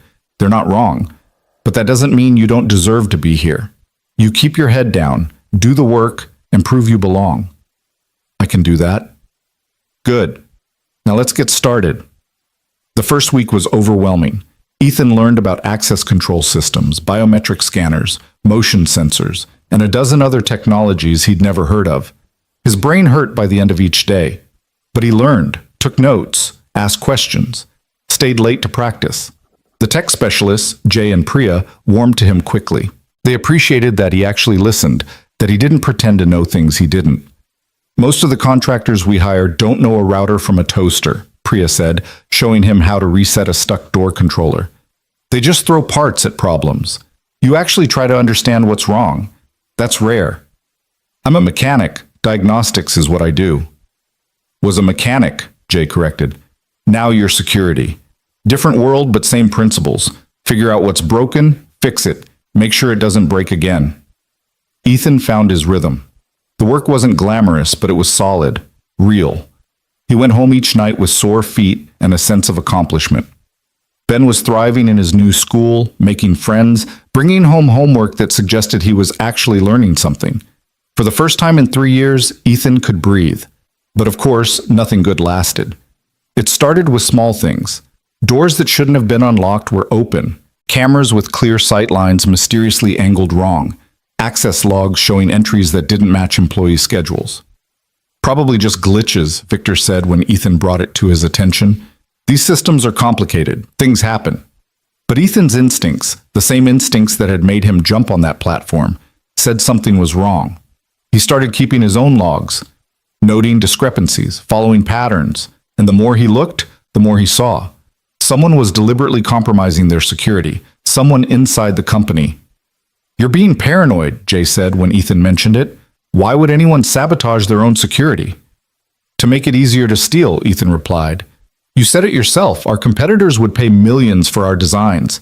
What if someone's selling access? That's a serious accusation. It's a serious problem. Ethan took his findings to Victor. Laid out 3 weeks of documentation, unexplained door breaches, camera malfunctions during sensitive meetings, access badge clones that shouldn't exist. Victor studied the papers, his expression darkening. You're sure about this? I'm sure there's a pattern. Whether it's intentional or just negligence, I can't say. We'll need to investigate quietly. If there's really a leak, we don't want to spook them. Victor met Ethan's eyes. This stays between us for now, not even Jay and Priya. Understood? Understood. That night, Ethan stayed late. The office was quiet after 6, most employees gone home to families and lives that didn't involve hunting for traitors. He reviewed security footage, cross-referenced access logs, built a timeline of suspicious events. He was so focused, he didn't hear the door open behind him until a voice said, "Working late, Mr. Cole?" Ethan spun. Claire stood in the doorway, still in her business suit, looking exhausted. "Miss Davenport, I didn't hear you come in." "Most people don't hear me. One of my superpowers." She moved into the room. "What are you working on?" Ethan hesitated. Victor had said to keep it quiet, but this was her company. She had a right to know. "I think someone's sabotaging your security." Claire's expression didn't change. "Explain." So he did. Showed her the logs, the patterns, the timeline. When he finished, she was quiet for a long moment. "How certain are you?" 80%, maybe higher. "Who knows about this?" "Just Victor and me." "Keep it that way." Claire pulled out her phone. "I'm going to make some calls, bring in outside investigators. If you're right, and I suspect you are, this is bigger than just security." "How much bigger?" Claire looked at him, and for the first time since they'd met, he saw fear in her eyes. "We're 3 months from launching a new quantum processor. If the specs leak to our competitors, it could destroy us. We're talking billions in lost contracts, thousands of jobs. She took a breath. Including yours. The weight of that settled on Ethan's shoulders. He'd thought he was just fixing broken locks. Turns out he'd stumbled into corporate warfare. What do you need me to do? Keep watching, document everything, and Ethan? She met his eyes. Be careful. If there really is a leak and they realize you're onto them, you could be in danger. I've jumped in front of trains. I think I can handle corporate espionage. Claire smiled, but it didn't reach her eyes. I hope you're right. Over the next week, things escalated. A server room was accessed after hours by someone using a cloned badge. Prototype designs disappeared from a supposedly secure lab. And through it all, Ethan watched and documented and tried to find the pattern. He was reviewing footage from the executive floor when he saw it. A figure in a maintenance uniform, moving with purpose through restricted areas. The camera angle wasn't great, but Ethan recognized the walk. The build. It was Marcus, the security guard from the subway. The man who'd helped pull Ethan back from the tracks, who'd texted congratulations on the job, who'd worked at Davenport Innovations for 6 months before Ethan arrived. Son of a bitch, Ethan breathed. He pulled up Marcus's employment file. Hired by Victor Kane personally. Excellent references. No red flags. But Ethan looked at the access logs and saw Marcus's badge being used in places he had no business being, at times when he was supposedly off duty. Ethan called Victor. We need to talk. Now. They met in an unused conference room. Ethan laid out his findings. Victor's face grew harder with each piece of evidence. Marcus. Victor said the name like a curse. God damn it, I vouched for him. Maybe he's got an explanation. Maybe, but I doubt it. Victor stood. We need to move carefully. If he knows we're onto him... The fire alarm split the air. Both men froze. Drill? Ethan asked. Not scheduled. Victor was already moving. Stay here. But Ethan didn't stay. He followed Victor into the hallway where employees were calmly evacuating toward the stairs. No smoke, no chaos, just a standard drill response. Except it wasn't a drill. The server room, Ethan said suddenly. He's using the evacuation as cover. Victor's eyes widened. Go, I'll handle the evacuation. Ethan ran, past confused employees, past the stairwell where everyone else was heading, against the flow of bodies toward the server room on the 12th floor. The door was propped open. Shouldn't have been. Fire protocols required all doors to close automatically during an alarm. Inside, Marcus was hunched over a terminal, a USB drive glowing in the port. He looked up as Ethan entered. For a moment, they just stared at each other. Ethan. Marcus's voice was calm, almost sad. You weren't supposed to be here. What are you doing? What does it look like, making a living? Marcus pulled the USB drive, pocketing it. Nothing personal, just business. You're stealing corporate secrets. I prefer redistributing information. Sounds nicer. Marcus moved toward the door. Let me pass, Ethan. You're a good guy. I don't want to hurt you. Can't do that. Ethan blocked the doorway. You really want to die for a corporation that'll replace you the second you're not useful? I want to keep my job, keep my son housed and fed. This company gave me that. So yeah, I'll die for it if I have to. Marcus sighed. Always the hero. That's going to get you killed. He moved fast, faster than Ethan expected from a man his size. A jab aimed at Ethan's throat meant to disable, maybe kill. But Ethan had grown up in neighborhoods where you learned to fight or you didn't survive. He slipped the punch, grabbed Marcus's arm, used his momentum to slam him against the wall. Marcus drove an elbow back, caught Ethan in the ribs. Pain exploded, but Ethan held on. They crashed into a server rack, equipment scattering. Security! Ethan shouted. Server room! Now! Marcus threw him off. Ethan hit the floor hard and his vision swam. Through the haze, he saw Marcus pull something from his belt. A gun. I really didn't want to do this, Marcus said. The shot was impossibly loud in the enclosed space, but the bullet didn't hit Ethan. It hit the doorframe because Claire Davenport had thrown herself into the room, slamming into Marcus from behind. They went down in a tangle. The gun skittered across the floor. Ethan lunged for it, got his hand around the grip just as Marcus threw Claire off and charged. "Stop!" Ethan aimed the gun with shaking hands. "Don't make me—" But Marcus wasn't stopping. Was running straight at him, and Ethan had maybe 2 seconds to decide if he was really willing to shoot someone, really willing to take a life over corporate data and a paycheck. He lowered the gun, stepped aside, let Marcus run past him, out the door, into the hallway where Victor and 3 security guards were waiting. They took him down hard. Professional, efficient, really willing to shoot someone, really willing to take a life over corporate data and a paycheck. He lowered the gun, stepped aside, let Marcus run past him, out the door, into the hallway where Victor and 3 security guards were waiting. They took him down hard. Professional, efficient. Marcus fought, but it was over in seconds. Ethan slumped against the wall, gun hanging loose in his hand. Claire sat up slowly, blood streaming from a cut on her forehead. "You okay?" Ethan asked. "Better than him." Claire nodded toward Marcus, who was being cuffed on the floor. "You?" "My ribs are going to hurt for a week, but yeah, I'm okay." Victor appeared in the doorway, saw the gun in Ethan's hand. "That's evidence. I'll need to take that." Ethan handed it over gratefully. His hands were shaking now that the adrenaline was fading. "How did you know?" Claire asked Ethan. "How did you figure out it was Marcus?" "I didn't. Not until tonight. Just had a feeling something was wrong." Ethan managed a weak smile. "Same feeling that made me jump on the subway platform. Guess my instincts are pretty good." "Your instincts just saved this company." Claire stood, touching the cut on her head gingerly. "Again."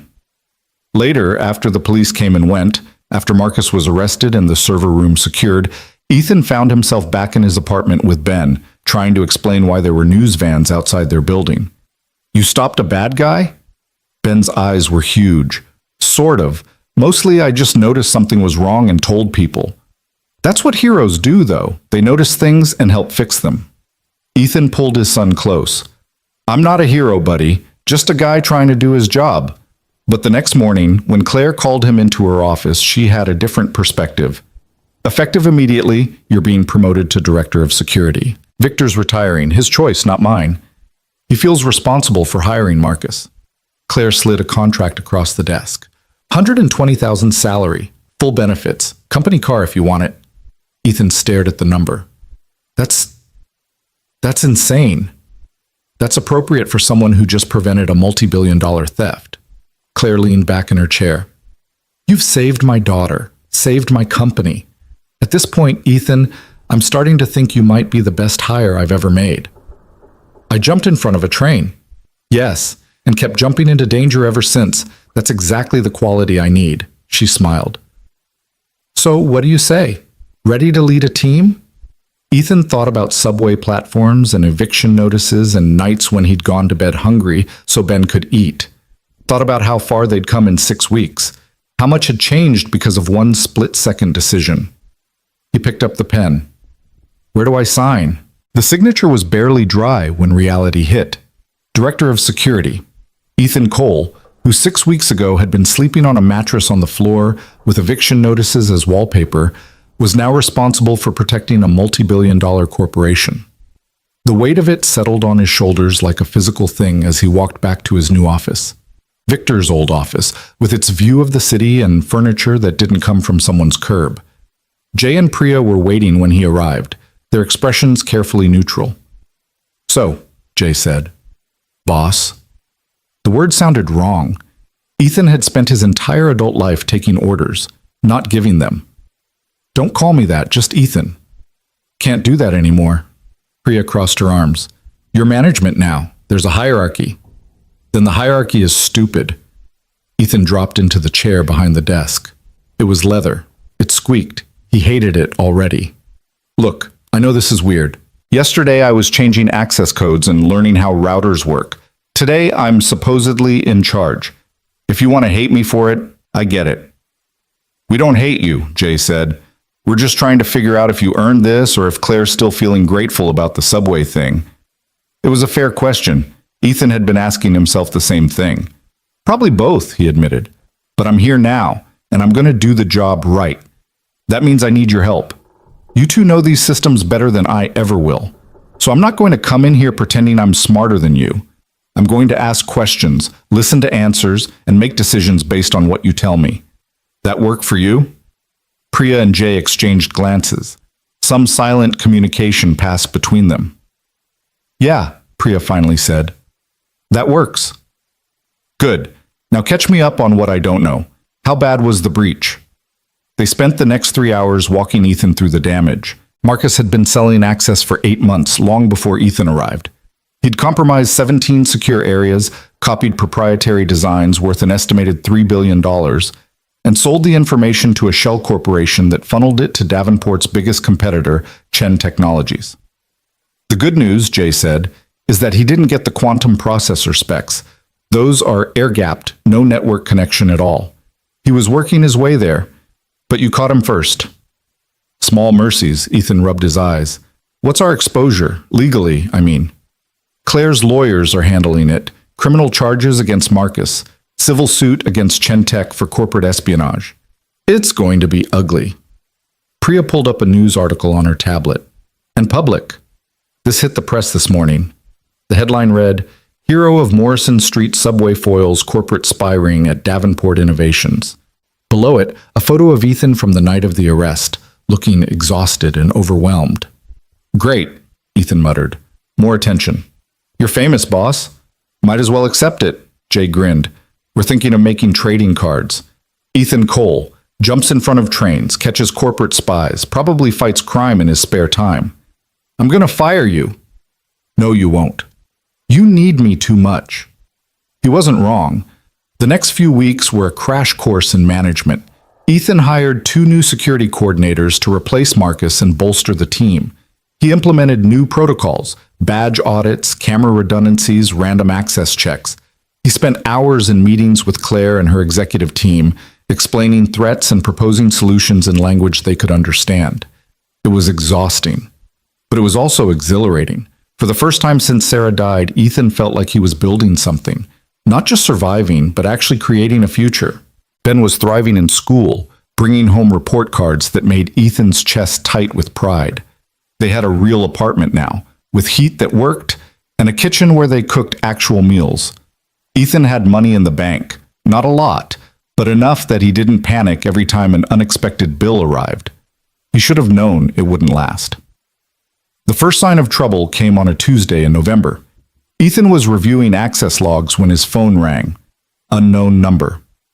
"Ethan Cole." "Mr. Cole, this is Detective Lisa Warren, NYPD Major Crimes. We need to talk about Marcus Chen." Ethan's stomach dropped. "I already gave my statement. Multiple statements. This isn't about his arrest. This is about his associates." Warren's voice was crisp, professional. "We have reason to believe Marcus was working with a larger organization.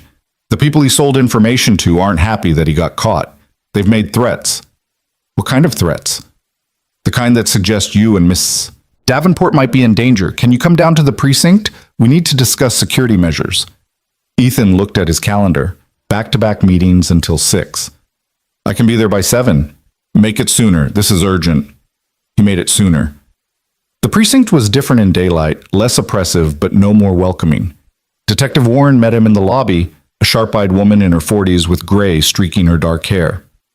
"Mr. Cole, thanks for coming."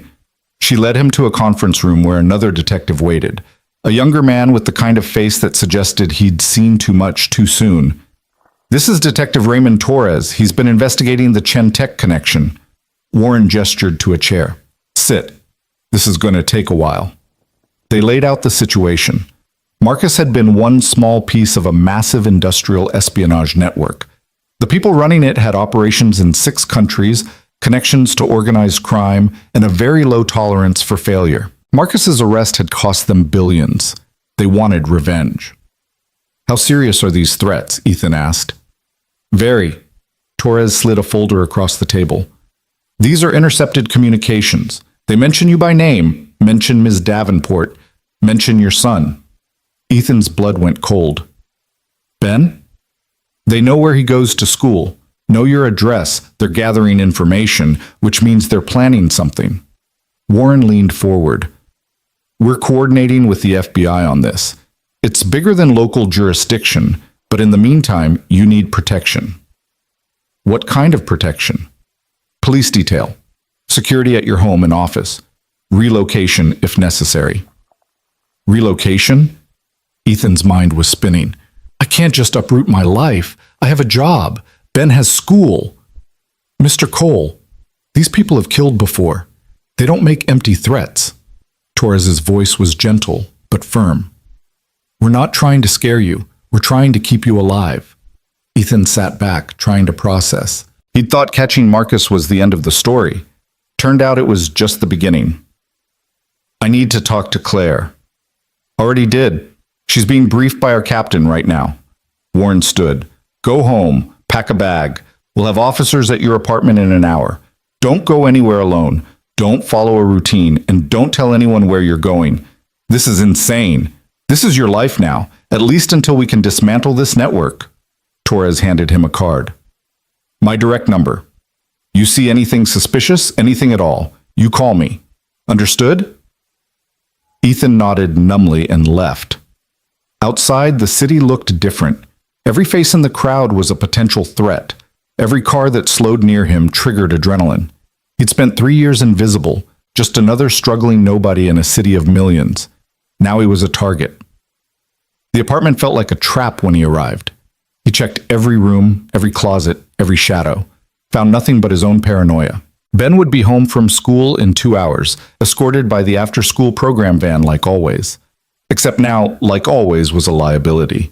Routines were vulnerabilities. His phone rang. Claire. Ethan, are you okay? Define okay.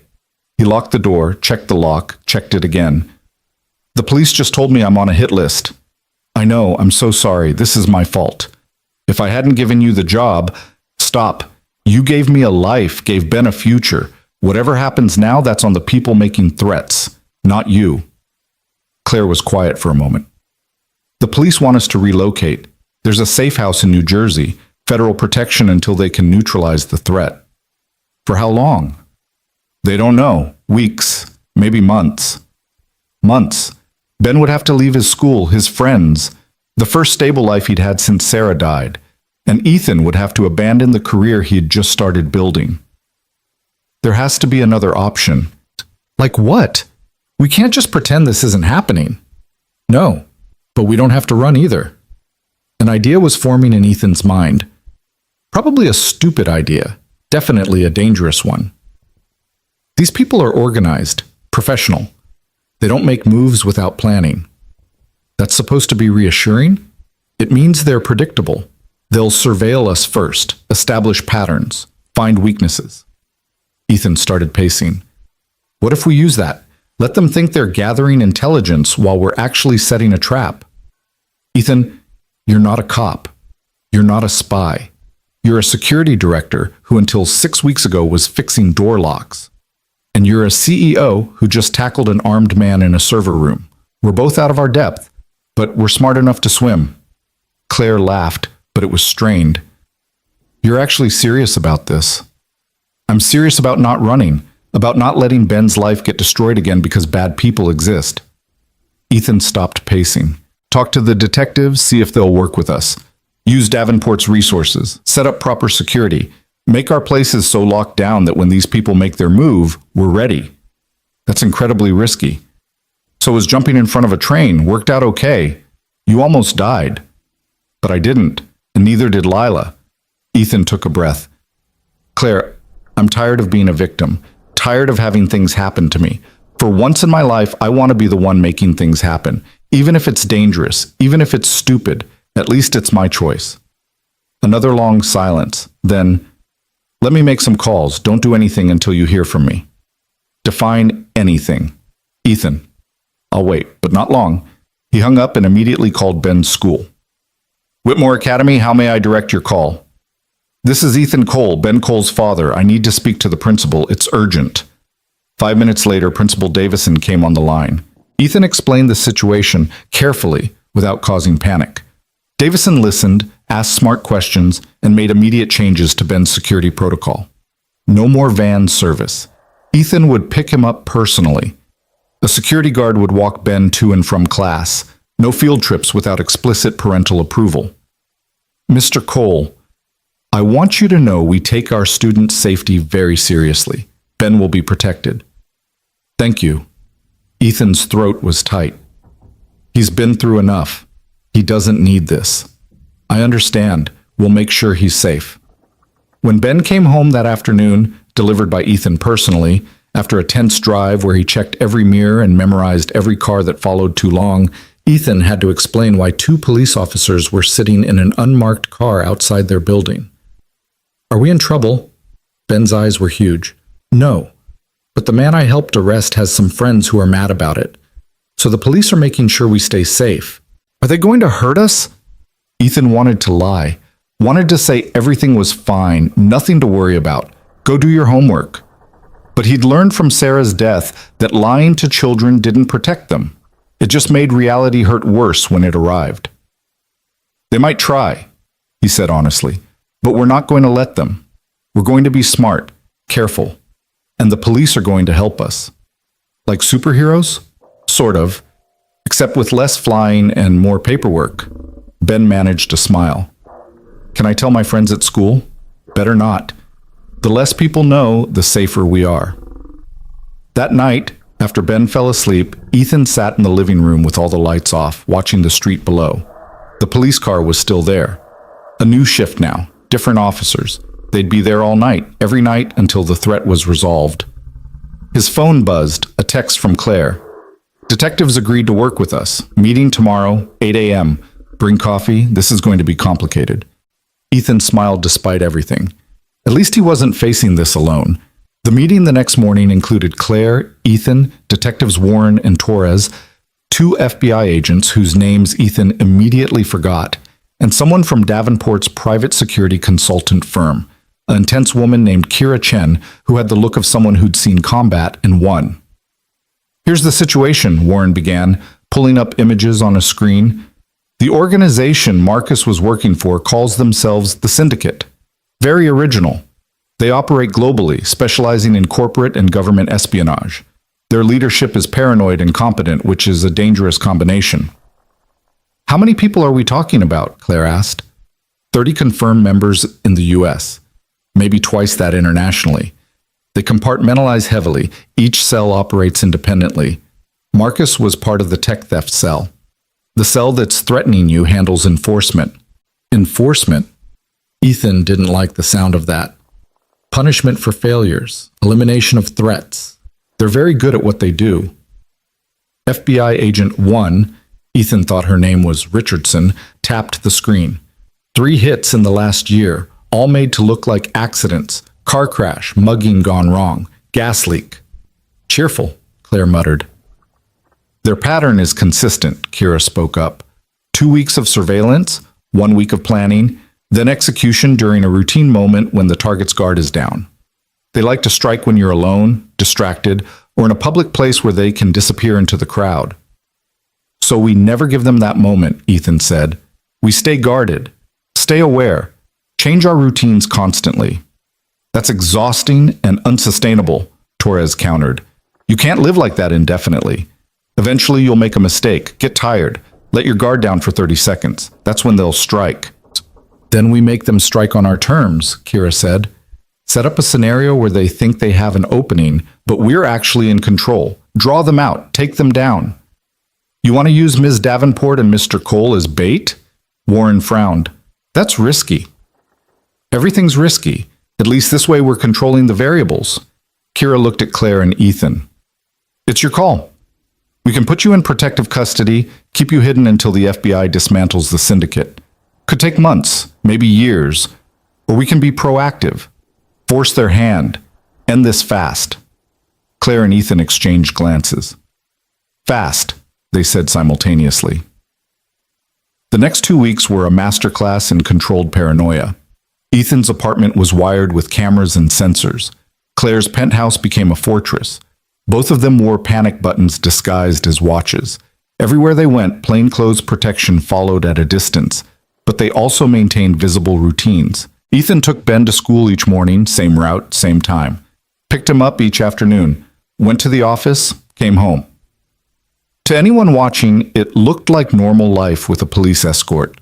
What the watchers didn't see was the backup team tracking them, the drones overhead, the network of informants Kira had activated throughout the city.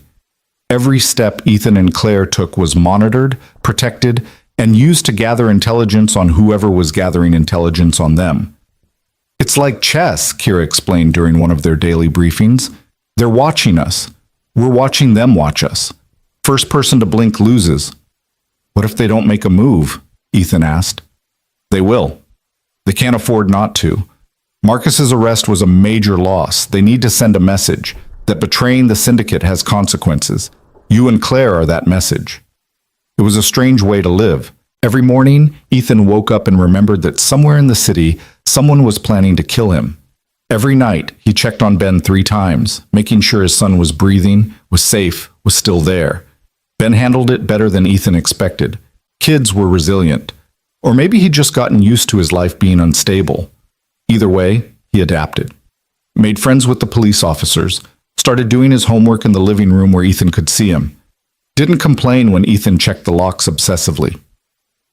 You okay, Dad? Ben asked one night, finding Ethan at the window again.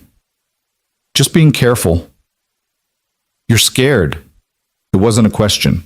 Ethan had never been able to lie to those Sarah brown eyes. Yeah, I'm scared. Me too. Ben climbed onto the couch beside him. But we're together, so it's okay to be scared together, right? Ethan pulled his son close. Yeah, buddy, it's okay. The break came on a Wednesday. Kira burst into Ethan's office without knocking, tablet in hand. We got them. The surveillance team. 3 people. Rotating shifts. Watching both your place and Claire's. She pulled up photos. This one's former military. Dishonorable discharge. These 2 have records. Assault. Weapons charges. They've been tracking you for 12 days. That's their pattern, Ethan remembered. 2-week surveillance, 1 week planning, then they strike. Which means we have 2 days to set the trap. Kira was already typing. I need to coordinate with the FBI, get tactical teams in position. What's the plan? We give them an opening, something too good to resist. Then when they move, we grab them. She looked up. You're going to hate this part. The opening has to look real, which means you have to be vulnerable. Actually vulnerable, not fake vulnerable. Ethan's stomach tightened. Define vulnerable. Alone. Isolated. No visible protection. Walking into a scenario where they can make their move without witnesses. Kira's expression was grim. I know what I'm asking, but if we try to fake it, they'll know. These people are professionals. So I'm bait. You're bait with an entire tactical team 30 seconds away. But yes, bait. That night, Ethan told Ben he'd be working late the next few days. Made arrangements for Ben to stay with Claire and Lila. The penthouse was more secure anyway. Ben didn't want to go. I want to stay with you. I know, buddy, but this is important, and you'll have fun with Lila. She's been asking about another playdate. You promise you'll be okay? Ethan thought about lying, decided against it. I promise I'll do everything I can to stay safe. But if something happens, if something goes wrong, I need you to know something. Dad, don't. Listen, if something happens, you've got people who love you. Claire, Lila, your teachers. Detective Warren, she's actually pretty cool once you get to know her. You'll be okay. I don't want to be okay without you. Ben's voice cracked. I already lost Mom. I can't lose you too. Ethan held him tight, breathing in the scent of his son's shampoo, memorizing the weight of him. You're not going to lose me. I'm too stubborn to die. Ask anyone. The next morning, they executed the plan. Ethan's routine was the same. Drive Ben to school, go to the office, work through lunch. But at 3 p.m., he left the building alone. No protection visible. No backup obvious. Just him, walking 3 blocks to a parking garage where his car was supposedly parked. The garage was perfect for an ambush. 4 stories. Multiple blind spots. Exit routes in every direction. If the syndicate was going to make a move, this would be the place. Ethan's heart hammered as he entered. The panic button on his wrist felt both reassuring and useless. If things went wrong, 30 seconds was an eternity. His footsteps echoed in the concrete space. Level 1. Level 2. His car was supposedly on level 3. He took the stairs, each step deliberate, controlled. Level 3 was deserted. His car sat in the corner, exactly where he'd left it that morning. Ethan walked toward it, keys in hand, every sense screaming danger. The attack came from behind, fast and professional, an arm around his throat cutting off air. Chemical smell, chloroform, as something pressed against his face. Ethan didn't fight. That was the plan. Let them think they had him. Let them make their move. His vision blurred, his knees buckled, the world tilted. Then the garage exploded with action. FBI! Freeze! Get your hands up! On the ground! Now! Gunfire. Shouting. The arm around Ethan's throat released as his attacker was tackled by 3 agents in tactical gear. More agents poured from hiding spots, behind cars, in stairwells, on the roof. The syndicate's enforcement team didn't stand a chance. It was over in less than a minute. Ethan sat on the concrete, coughing, while a paramedic checked him over. Kira appeared, looking satisfied. You okay? Peachy, love being strangled as part of my job description. You did good. We got all 3 of them, plus the guy in the van outside who was coordinating. She helped him stand. It's over, Ethan. They can't hurt you now. But Ethan knew better. They'd caught the enforcement cell, sure, but the syndicate was bigger than 3 hired muscles. The real threat, the people who'd ordered the hit, were still out there. This isn't over, he said. Kira's expression confirmed it. No, but it's a start. The arrests made national news. FBI dismantles hit squad targeting subway hero, read the headlines. Ethan's face was plastered everywhere again, the man who couldn't catch a break from being heroic. At the precinct, detectives Warren and Torres debriefed him for hours. The enforcement cell was talking, cutting deals, giving up information about the syndicate's structure. It would take months to unravel completely, but the immediate threat was neutralized. You can go home, Warren finally said. Get some rest. We'll keep a patrol on your building for another week, but you should be safe. Should be. Not the most reassuring phrase, but Ethan would take it. He picked up Ben from Claire's penthouse. His son launched himself into Ethan's arms, holding on like he'd never let go. You're okay. You're really okay. Told you I was too stubborn to die. Ethan buried his face in Ben's hair. Come on, let's go home. That night, in their apartment that finally felt safe again, Ethan made spaghetti.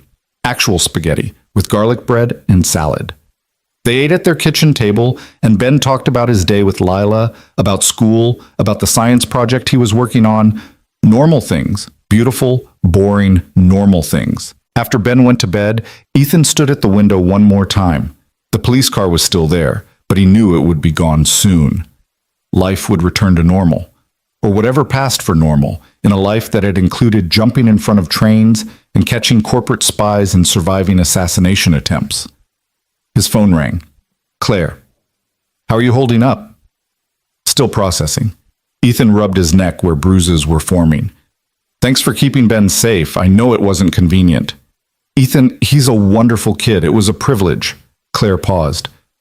Listen, the board met today. They want to do something for you. Recognition for everything you've done. There's talk of making you vice president of security. That's insane. I've been director for like 6 weeks. And in those 6 weeks, you've prevented a multi-billion-dollar theft, uncovered a spy ring, and survived an assassination attempt. I'd say you've earned it. Vice president. The title felt absurd, but the salary would be even better. Ben could go to a better school. They could move to a bigger apartment. Maybe take a vacation, something Ethan hadn't done in 4 years. I'll think about it, he said. Think fast.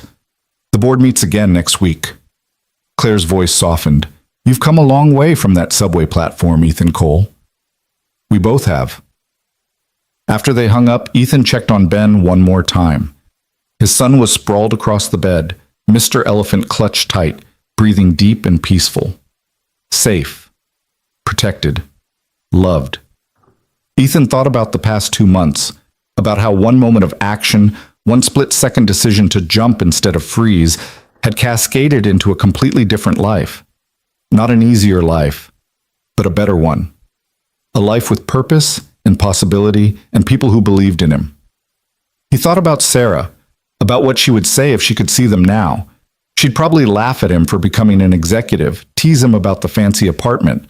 Then she'd hug him tight and whisper that she was proud. Ethan hoped she was. Hoped she could see them somehow. See that he'd kept his promise to take care of their son. That he hadn't quit, even when quitting would have been so much easier. Coal men don't quit, she used to say. And despite everything, the poverty, the grief, the constant fight to survive, Ethan never had. He wasn't about to start now. The promotion became official on a Monday morning that felt like any other Monday until it wasn't. Ethan stood in the boardroom on the 42nd floor of Davenport Tower, surrounded by people in suits that cost more than his first car, and tried not to feel like an imposter. The board members studied him with varying degrees of interest and skepticism. These were people who measured worth in quarterly earnings and stock prices, not subway heroics. "Mr. Cole," the chairman said, a silver-haired man named Richard Ashworth, whose handshake could crush bones. "The board has reviewed your performance over the past 2 months. Your actions have directly saved this company from catastrophic loss, both financial and reputational." Ethan nodded, not sure if he was supposed to speak. "That said," Ashworth continued, his tone cooling, "Vice President is a significant role. You'd be overseeing not just physical security, but cybersecurity, risk assessment, and crisis management. That's a substantial leap for someone with limited corporate experience." Here it comes, Ethan thought. The part where they thank him politely and offer him a nice bonus instead. But Claire stood up from her seat at the head of the table. "Richard, with respect, experience is overrated. I've watched Ethan identify problems that people with 20 years of experience missed. He thinks differently, acts decisively. Those are qualities you can't teach in business school." "Claire, no one's questioning his instincts, but instinct alone doesn't qualify someone for executive leadership." "Then what does?" Claire's voice had an edge now. "An MBA? Because I can name 6 executives with impressive credentials who missed Marcus's breach for 8 months. Ethan found it in 3 weeks." Another board member spoke up. A woman named Patricia Wells, who'd made her fortune in pharmaceutical patents. "Ms. Davenport, we're not suggesting Mr. Cole isn't valuable. We're suggesting that perhaps a different role might be more appropriate. Senior director, perhaps. Or a specialized consultant position. Translation: keep him around, but not at the executive table. Not with people like us." Ethan had heard this song before. Different venue, same lyrics. "You're useful, but you don't belong here." "If I may," Ethan said quietly. The room fell silent. "You're right. I don't have an MBA. I don't have corporate experience. I didn't go to the right schools or join the right clubs. I'm a mechanic who learned security by actually doing it, not by reading case studies." Ashworth's expression suggested this wasn't helping Ethan's case. "But here's what I do have," Ethan continued. "I know what it's like to have everything to lose. I know how to see threats before they become disasters because I've spent my entire life one disaster away from the street. I know how to make decisions under pressure because pressure is all I've ever known." He met each board member's eyes in turn. "You want someone who'll protect this company like their life depends on it?" "Mine actually does. This job is the only thing standing between my son and the poverty I just climbed out of. So yeah, I'll work harder than anyone with a safety net ever could. That's what you're getting if you promote me." The silence stretched. Then Patricia Wells smiled, actually smiled. "That's the most honest thing I've heard in this room in 10 years, she said. "I vote yes." One by one, the board members voted. Not unanimous. Ashworth and 2 others voted no, but enough. The promotion passed. Afterward, Claire pulled Ethan aside in the hallway. "That was either the bravest or stupidest thing you've ever said in a business setting."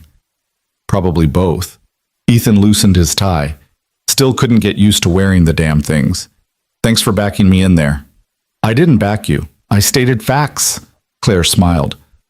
"Besides, you've saved my daughter and my company. The least I can do is defend you to a room full of people who've never risked anything more serious than a bad stock pick." "Ashworth hates me now." "Richard hates everyone under 60 who doesn't play golf. Don't take it personally." She checked her phone, frowned. "Speaking of risks, we have a problem. Come to my office." Claire's office was what you'd expect from someone running a multi-billion-dollar company. Floor-to-ceiling windows, minimalist furniture that probably cost more than Ethan's entire apartment, and enough technology to launch a small satellite. She pulled up an email on her main screen. This came in an hour ago, encrypted, routed through 6 proxies, untraceable. Claire's jaw was tight. Read it. The email was short and venomous. You thought arresting our people would end this? You thought wrong. The syndicate doesn't forget. The syndicate doesn't forgive. Your daughter is 8 years old. She likes strawberry ice cream and that stuffed rabbit. She walks to the park every Saturday at noon. Would be a shame if something happened. Drop all charges against our people. Pay $20 million to the attached account. You have 72 hours. This is your only warning. Ethan's blood went cold. They're threatening Lila? Not just threatening, they're proving they've been watching her, closely. Claire's hands were shaking, the first time Ethan had seen her truly rattled. The FBI said the immediate threat was neutralized. They lied or they were wrong. Did you forward this to the FBI? 5 minutes after I got it. They're analyzing it now, but Ethan, 72 hours. That's not much time. You're not actually considering paying them. I'm considering keeping my daughter alive, Claire's voice cracked. They know her schedule, her favorite foods. They've been close enough to watch her. What if they... She didn't finish, didn't have to. Ethan pulled out his phone, called Kira. She answered on the first ring. The syndicate just made contact, Ethan said without preamble. Ransom demand targeting Lila Davenport. We need to move now. I'm already mobilizing. FBI wants to set up at Claire's penthouse. Full protection detail for both families. No one goes anywhere alone. That didn't stop them before. This time will be different. We're not playing defense anymore. Kira's voice was cold. They threatened a child. Gloves are off. Within 2 hours, Claire's penthouse had transformed into a command center. FBI agents occupied the guest rooms. Computers lined the dining room table. Tactical teams positioned throughout the building. And in the middle of it all, Lila played with Ben, blissfully unaware that she was the target of a criminal organization. Should we tell her? Claire asked Ethan quietly, watching their children build a fort from couch cushions. Tell an 8-year-old that bad people want to hurt her? What good would that do? She has a right to know she's in danger. She's a kid. Her right is to feel safe, even if it's a lie.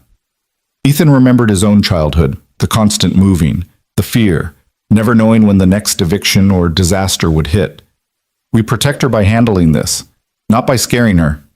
Claire nodded slowly. When did you get so wise about children? When I became terrified of screwing up the one I have. Detective Warren arrived at 6 with Torres and 2 FBI agents Ethan now knew as Richardson and Chen. They gathered in Claire's study, away from the children, to strategize. The email was sent from a burner device in Bulgaria, Richardson said. Impossible to trace beyond that. But the encryption is sophisticated, same signature as other syndicate communications. So we know it's legitimate, Torres added. They're serious about this. Then we give them what they want, Claire said. 20 million. I can have it wired by tomorrow. No, Kira's voice cut through. You pay once, they'll bleed you forever. Plus it funds their operations. We can't let that happen. My daughter's life is worth more than 20 million. Your daughter's life is worth everything, which is why we're not letting them anywhere near her. Kira pulled up building schematics on a tablet. They gave us 72 hours because they think that's not enough time to prepare properly. They're wrong. We locked down this building. Vary Lila's routine completely. Put decoys in place. Make them think they have an opening that's actually a trap. We tried that with Ethan. It barely worked. It worked perfectly, Kira corrected. We caught the entire enforcement cell. This time we'll catch whoever's running the operation. Cut the head off the snake. Ethan listened to them debate tactics and wondered when his life had become a crime thriller. 3 months ago, his biggest concern was finding enough change to do laundry. Now he was planning counter-operations against international criminals. What if we're thinking about this wrong? He said suddenly. Everyone turned to look at him. They want us scared, want us reactive. What if we go on offense instead? Meaning what? Warren asked. Meaning the people we arrested are in custody, right? Marcus and the enforcement cell. They're facing serious time. What if we use them? Offer deals in exchange for information about the leadership. Find out who's actually giving orders. Already tried, Torres said. They're more scared of the syndicate than they are of prison. No one's talking. Then we make them more scared of us. Ethan looked at Claire. You run a tech company. You have resources. Hackers, probably. People who can dig into places the FBI can't officially go. You're suggesting we commit crimes to fight criminals? Richardson frowned. That's not how this works. With respect, Agent Richardson, the way it works hasn't been keeping us safe. Ethan stood, started pacing. The syndicate operates in shadows, uses proxies and cutouts so no one can connect them to the crimes. We need to drag them into the light. Find out who they are, where they are, hit them before they hit us. That's vigilante justice, Warren said. You could go to jail. Better jail than a funeral. Ethan stopped pacing, faced them all. Look, I'm not saying we break laws. I'm saying we use every legal resource we have, and maybe bend a few rules around the edges. The syndicate is threatening a child. I'd break every rule there is to stop that. Claire stood as well, moving to stand beside Ethan. He's right. I've been playing by the rules my entire career, but these people don't have rules. If we want to beat them, we need to fight the same way they do. I can't officially condone this, Richardson said carefully, but I also can't stop you from using private resources to investigate threats to your company and family. Good. Claire pulled out her phone. I'm calling my head of IT. If anyone can dig up dirt on the syndicate, it's him. The next 48 hours were a blur of coffee and paranoia. Claire's IT team, led by a brilliant hacker named Felix, who'd spent 5 years in prison for breaking into Pentagon servers before Claire hired him, tore through every digital footprint the syndicate had left. Bank accounts in the Caymans, shell corporations in Delaware, property records in 3 countries. Slowly, painfully, they built a map of the organization.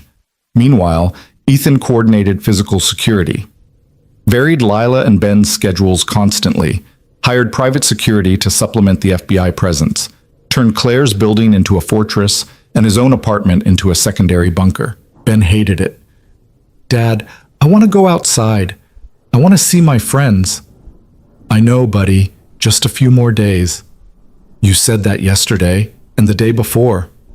Ben's eyes, Sarah's eyes, were accusing. We're prisoners. We're safe. Same thing. Ethan didn't have an answer for that because Ben was right. They were prisoners, just prisoners in a nice building with good food. Still caged. On the third night, with 12 hours left before the ransom deadline, Felix burst into the study where Ethan and Claire were reviewing security protocols. I found them. Felix's eyes were wild behind his glasses. The actual leadership. 3 people running the whole operation. He threw names and photos onto the main screen. 3 faces. 2 men, 1 woman, all of them respectable looking, all of them with legitimate business covers. Alexander Petrov, Russian oligarch, officially in oil and gas, really in everything illegal. He's the money. Felix pointed to the first face. Jennifer Marks, British, runs a private equity firm. She's the legitimacy, helps launder syndicate profits through legal investments. And this guy, he pointed to the third face, a bland-looking man in his 50s. Robert fucking Sullivan, American, lives in Connecticut, commutes to his office in Manhattan, where he runs a hedge fund. That's the day job. At night, he coordinates the syndicate's U.S. operations. Sullivan? Claire leaned forward. Robert Sullivan from Prometheus Capital? You know him? I've met him at charity galas. He donated to my Senate campaign 3 years ago. Claire looked sick. He's been to my home, met Lila. The implications hung in the air like poison gas. Where is he now? Ethan asked. Felix typed rapidly. His calendar shows he's at his Connecticut estate. Big place in Greenwich, 40 acres, private security. Send me the address, Kira said from the doorway. No one had heard her enter. FBI can move on this. If Sullivan is really the U.S. coordinator, we can arrest him, squeeze him for information about the others. That'll take time, Ethan said. Warrants, legal process. We have 12 hours. So what are you suggesting? Kira's eyes narrowed. That we go to Connecticut and confront a crime lord without legal authority? I'm suggesting we give him a choice. Come quietly or go down hard. Show him we know everything. Make him understand that his safe life is over unless he calls off the attack on Lila. That's insane. So is waiting for him to kill a child. Ethan grabbed his jacket. I'm going. Anyone who wants to come with me can. Anyone who doesn't, I understand. Claire stood. I'm coming. Claire, no. Stay here with Lila. She needs you. She needs me to end this threat. That means confronting the man who ordered it. Claire's expression was steel. He threatened my daughter. He doesn't get to hide behind lawyers and process. He answers to me. Kira sighed. If you two get yourselves killed, I'm going to be very annoyed at the paperwork. That said, I'm in. But we do this smart. No cowboy bullshit. They left at midnight. Kira drove, a black SUV with government plates and enough weapons in the back to stage a small coup. Claire sat in the passenger seat, silent and focused. Ethan was in the back, checking the map on his phone, trying to ignore the voice in his head that said this was the stupidest thing he'd done yet, and he jumped in front of a train. Greenwich was an hour away. They made it in 45 minutes. Sullivan's estate was everything Felix had described. Stone walls, iron gates, security cameras everywhere. The American dream built on blood money. How do we get in? Claire asked. We ring the doorbell. Kira pulled up to the gate, rolled down her window, pressed the intercom button. A voice crackled through. State your business. Tell Mr. Sullivan that Claire Davenport and federal security are here to discuss his business arrangements with the syndicate. He has 2 minutes to let us in, or we're calling the FBI and CNN. His choice. Silence. Then, wait there. 3 minutes later, not 2, because men like Sullivan didn't follow other people's deadlines, the gates swung open. They drove up a long driveway lined with trees. The house was massive, colonial style, columns, the kind of place that screamed old money and older secrets. Sullivan waited at the front door wearing a silk bathrobe and an expression of mild annoyance. 2 security guards flanked him, large men with the look of ex-military. Ms. Davenport, this is quite a surprise. Sullivan's voice was smooth, educated, the voice of someone who'd never been told no. What brings you to my home at this ungodly hour? You threatened my daughter. Claire's voice was ice. You and your syndicate friends. The ransom email. The surveillance. All of it. I'm afraid I don't know what you're talking about. We have everything, Kira said, stepping forward. Financial records linking you to known syndicate operations. Communications between your shell companies and Petrov's money laundering network. Enough evidence to put you away for 30 years. That's quite an accusation. I assume you have warrants, probable cause, or did you just break into my property making wild claims? Ethan had heard enough. He stepped past Kira, moving close enough to Sullivan that the guards tensed. Here's what's going to happen, Ethan said quietly. You're going to call off whatever you've got planned for Lila Davenport. You're going to dissolve your relationship with the syndicate, and you're going to disappear from our lives completely. Sullivan actually smiled. Or what? You'll jump in front of another train? You're the hero from the subway, aren't you? I've seen the videos, very impressive. But this isn't a subway platform, Mr. Cole. This is my home, my territory. You have no power here. I have evidence of your crimes. I have connections to the FBI. I have a very motivated CEO who will dedicate every resource she has to destroying you. Ethan's voice stayed level. But more than that, I have nothing left to lose. You threaten my son, Claire's daughter, any child anywhere, I'll burn your entire world down. I don't care about laws or consequences. I care about keeping kids safe from men like you. For the first time, Sullivan's smile faltered. You're threatening me? In my own home? I'm promising you. Ethan didn't blink. Call it off, all of it. Or we release everything we've found to the FBI, the SEC, and every news organization in the country. You'll be toxic. Your business partners will run. Your political connections will evaporate. You'll spend the rest of your life in a cell or on the run. Your choice. Sullivan studied Ethan for a long moment. Whatever he saw there made him take a step back. You're serious. As a heart attack. And if I call it off, what happens to me? You disappear, Claire said. Quietly. Sell your assets. Move somewhere with no extradition treaty. We keep the evidence as insurance. You stay gone, you stay safe. You ever come back, we destroy you. That's not much of a deal. It's the only deal you're getting. Claire's voice was hard. Take it or leave it, but decide now because in 10 minutes I'm making calls you can't take back. Sullivan looked at his guards, at Kira's hand resting casually near her weapon, at Ethan's face, which promised violence if necessary.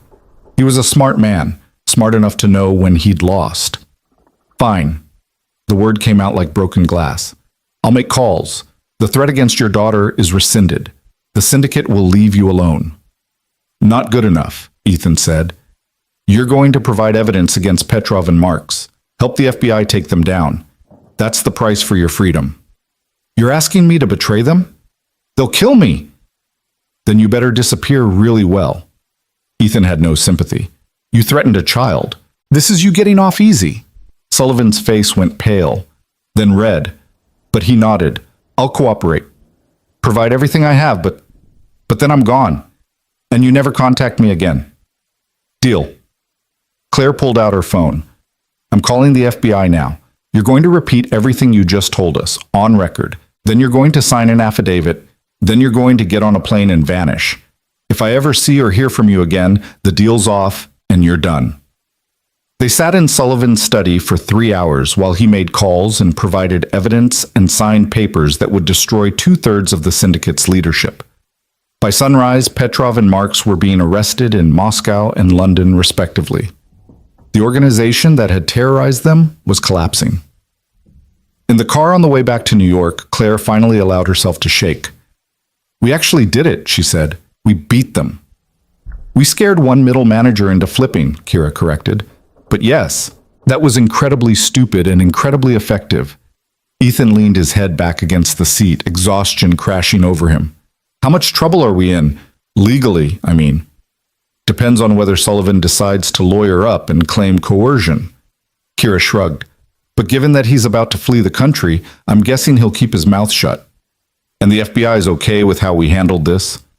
The FBI is thrilled to have evidence against 2 major international criminals. They're not asking too many questions about how we obtained it. Kira smiled. Plausible deniability. It's a beautiful thing. When they arrived back at Claire's penthouse, the sun was rising over Central Park. Inside, Ben and Lila were eating breakfast, still guarded, still safe. They looked up when the adults entered. Did you catch the bad guys? Ben asked. We did, buddy. Ethan pulled his son into a hug. It's over. We're safe. Really safe? Or safe like last time where more bad guys showed up? Really safe. I promise. This time, he meant it. The next few weeks were a strange kind of peace. The FBI arrested 17 more syndicate members based on Sullivan's evidence. The organization imploded, its leadership scattered or imprisoned. And slowly, life returned to something approaching normal. Ethan settled into his role as Vice President of Security. It was overwhelming at first, executive meetings, board presentations, managing a department of 30 people.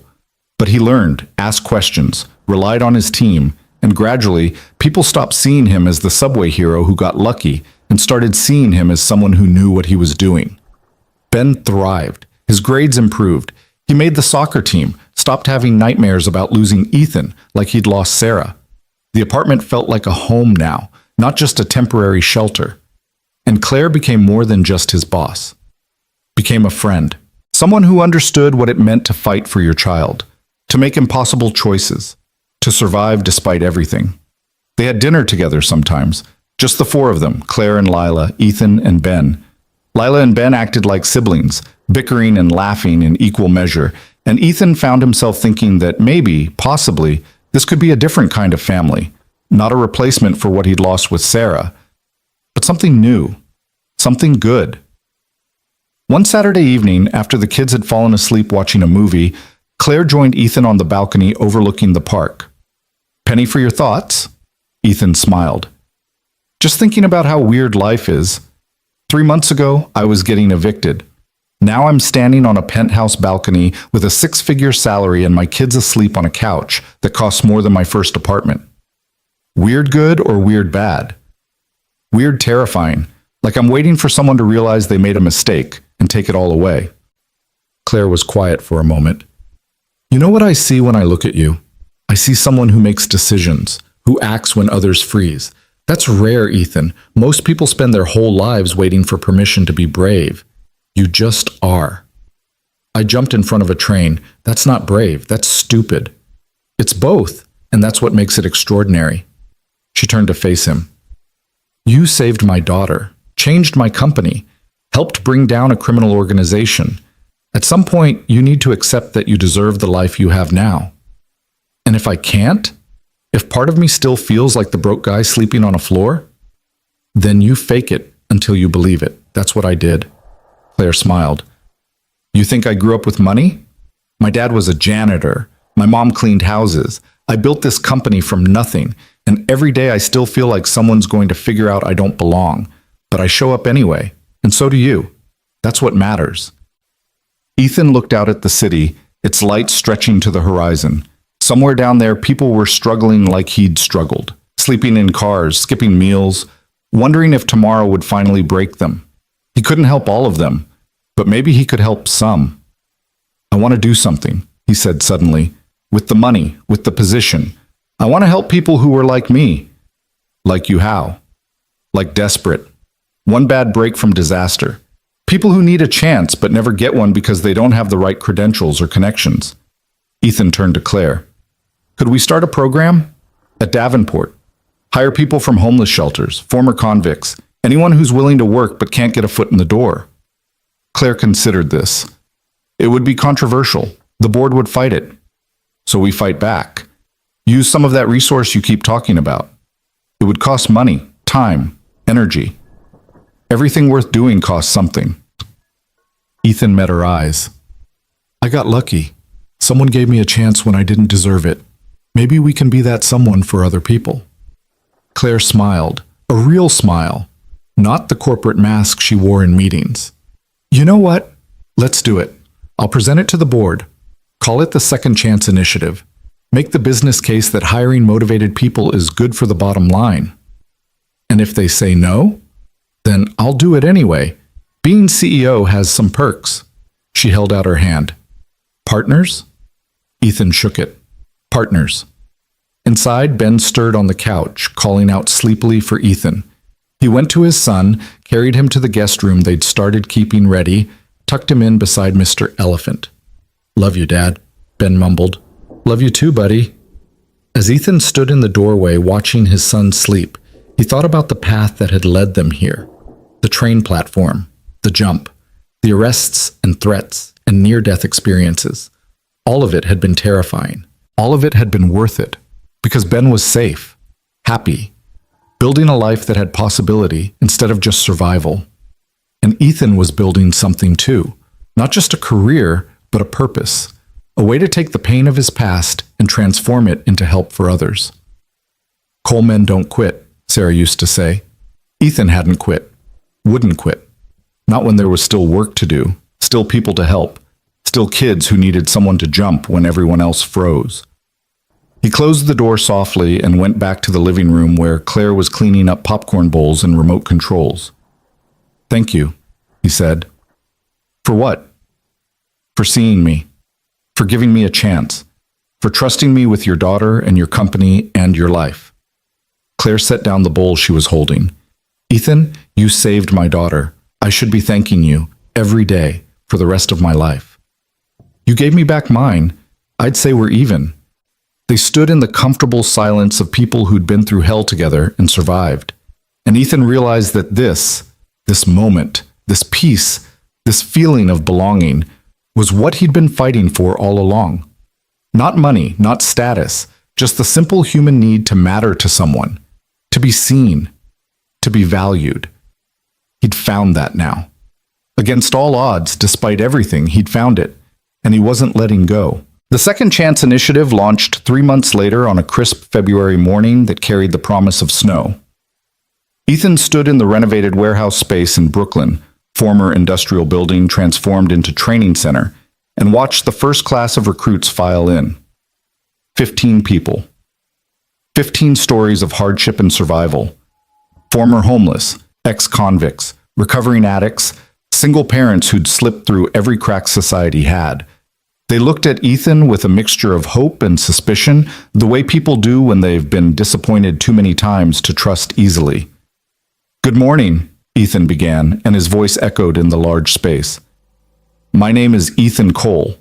3 months ago, I was homeless, getting evicted, standing on a subway platform with my 7-year-old son and $4 in my pocket, trying to figure out how we'd eat that night." The suspicion in their eyes shifted to curiosity. "I'm not going to stand here and tell you that hard work is all you need. That's garbage. I worked hard my entire life and still ended up sleeping on a floor with an eviction notice on my door. What changed for me was someone giving me a chance. One person who saw past my circumstances and decided I was worth the risk." Ethan gestured around the room. "That's what this program is. We're giving you the same chance. Training in security systems, IT basics, facility management, real skills that lead to real jobs. And when you finish, you'll have a position waiting at Davenport Innovations. Full salary, benefits, a future." A woman in the back row raised her hand. She looked to be in her 40s with tired eyes and hands that had seen hard labor. "What's the catch?" Her voice was rough. "Nobody does something like this for free." "The catch is you have to show up, do the work, stay clean if substances are your issue, stay out of trouble if that's been your pattern. We're giving you a chance, but you have to take it. Nobody can do that part for you. And if we mess up, then we help you try again. This isn't one strike and you're out.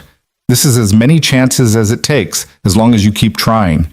Ethan thought of all the times he'd failed, all the jobs he'd lost, all the times he'd wanted to quit. "I'm not interested in perfection. I'm interested in effort." Over the next few weeks, Ethan split his time between his VP responsibilities and the training program. It was exhausting. Some days he left the office at 6, headed to Brooklyn, and didn't get home until midnight.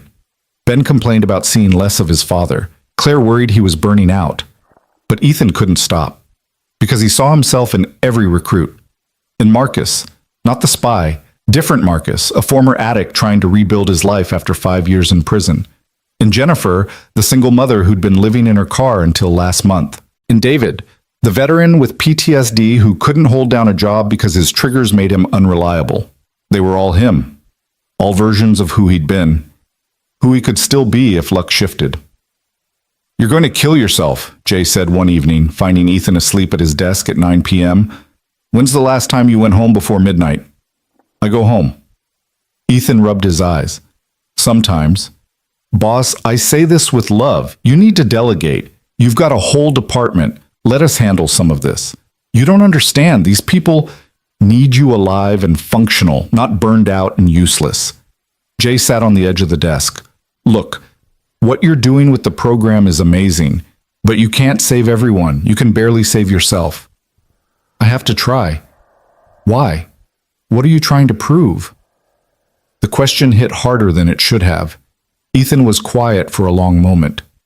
"That it meant something," he finally said. "That Sarah's death and Ben's suffering and all those years of barely surviving weren't just random bad luck. That I can take all that pain and make it mean something by helping people who are where I was." Jay's expression softened. "It already meant something. You survived. You kept your son safe. You became someone who jumps in front of trains to save little girls. That's not nothing, Ethan. It's not enough. It never will be if you keep moving the goalposts." Jay stood. "Go home. Hug your kid. Sleep. The program will still be here tomorrow." Ethan did go home. Found Ben asleep on the couch again, waiting up for him again. The guilt was a physical weight. He'd spent so much energy saving everyone else that he was neglecting the one person who needed him most. He carried Ben to bed, tucked him in, and was about to leave when Ben's eyes opened. "Dad?" "Hey, buddy, sorry I'm late again." "It's okay." But Ben's voice said it wasn't. "Are you going to leave?" The question froze Ethan's blood. "What? No, why would you think that? You're never here anymore. Just like Mom before she—" Ben couldn't finish, didn't have to. Ethan sat on the edge of the bed, heart breaking. "Ben, listen to me. I'm not going anywhere, ever. I promise." "You promised Mom wouldn't leave either." "That was different. That was an accident. This, me working late, that's just me being stupid and not managing my time well. But I'm here. I'm always going to be here." Then why does it feel like you're leaving? Ethan had no answer for that. So he did the only thing he could. He lay down next to his son, held him close, and stayed there until they both fell asleep. The next morning, Ethan called Claire before his first meeting. I need to cut back my hours at the training center. I'm neglecting Ben. Okay. No argument, no pushback, just immediate understanding. What do you need? Someone to run the day-to-day. I'll still oversee the program, but I can't be there every night. I'll find someone. Actually, Claire paused. What about Marcus? The good Marcus. From the program. He's excelling, right? Maybe give him a shot at managing the others. He knows what they're going through. It was a good idea. A great idea. Why hadn't Ethan thought of it? Because you're so busy trying to save everyone that you forget other people can help, his inner voice said. It sounded a lot like Sarah.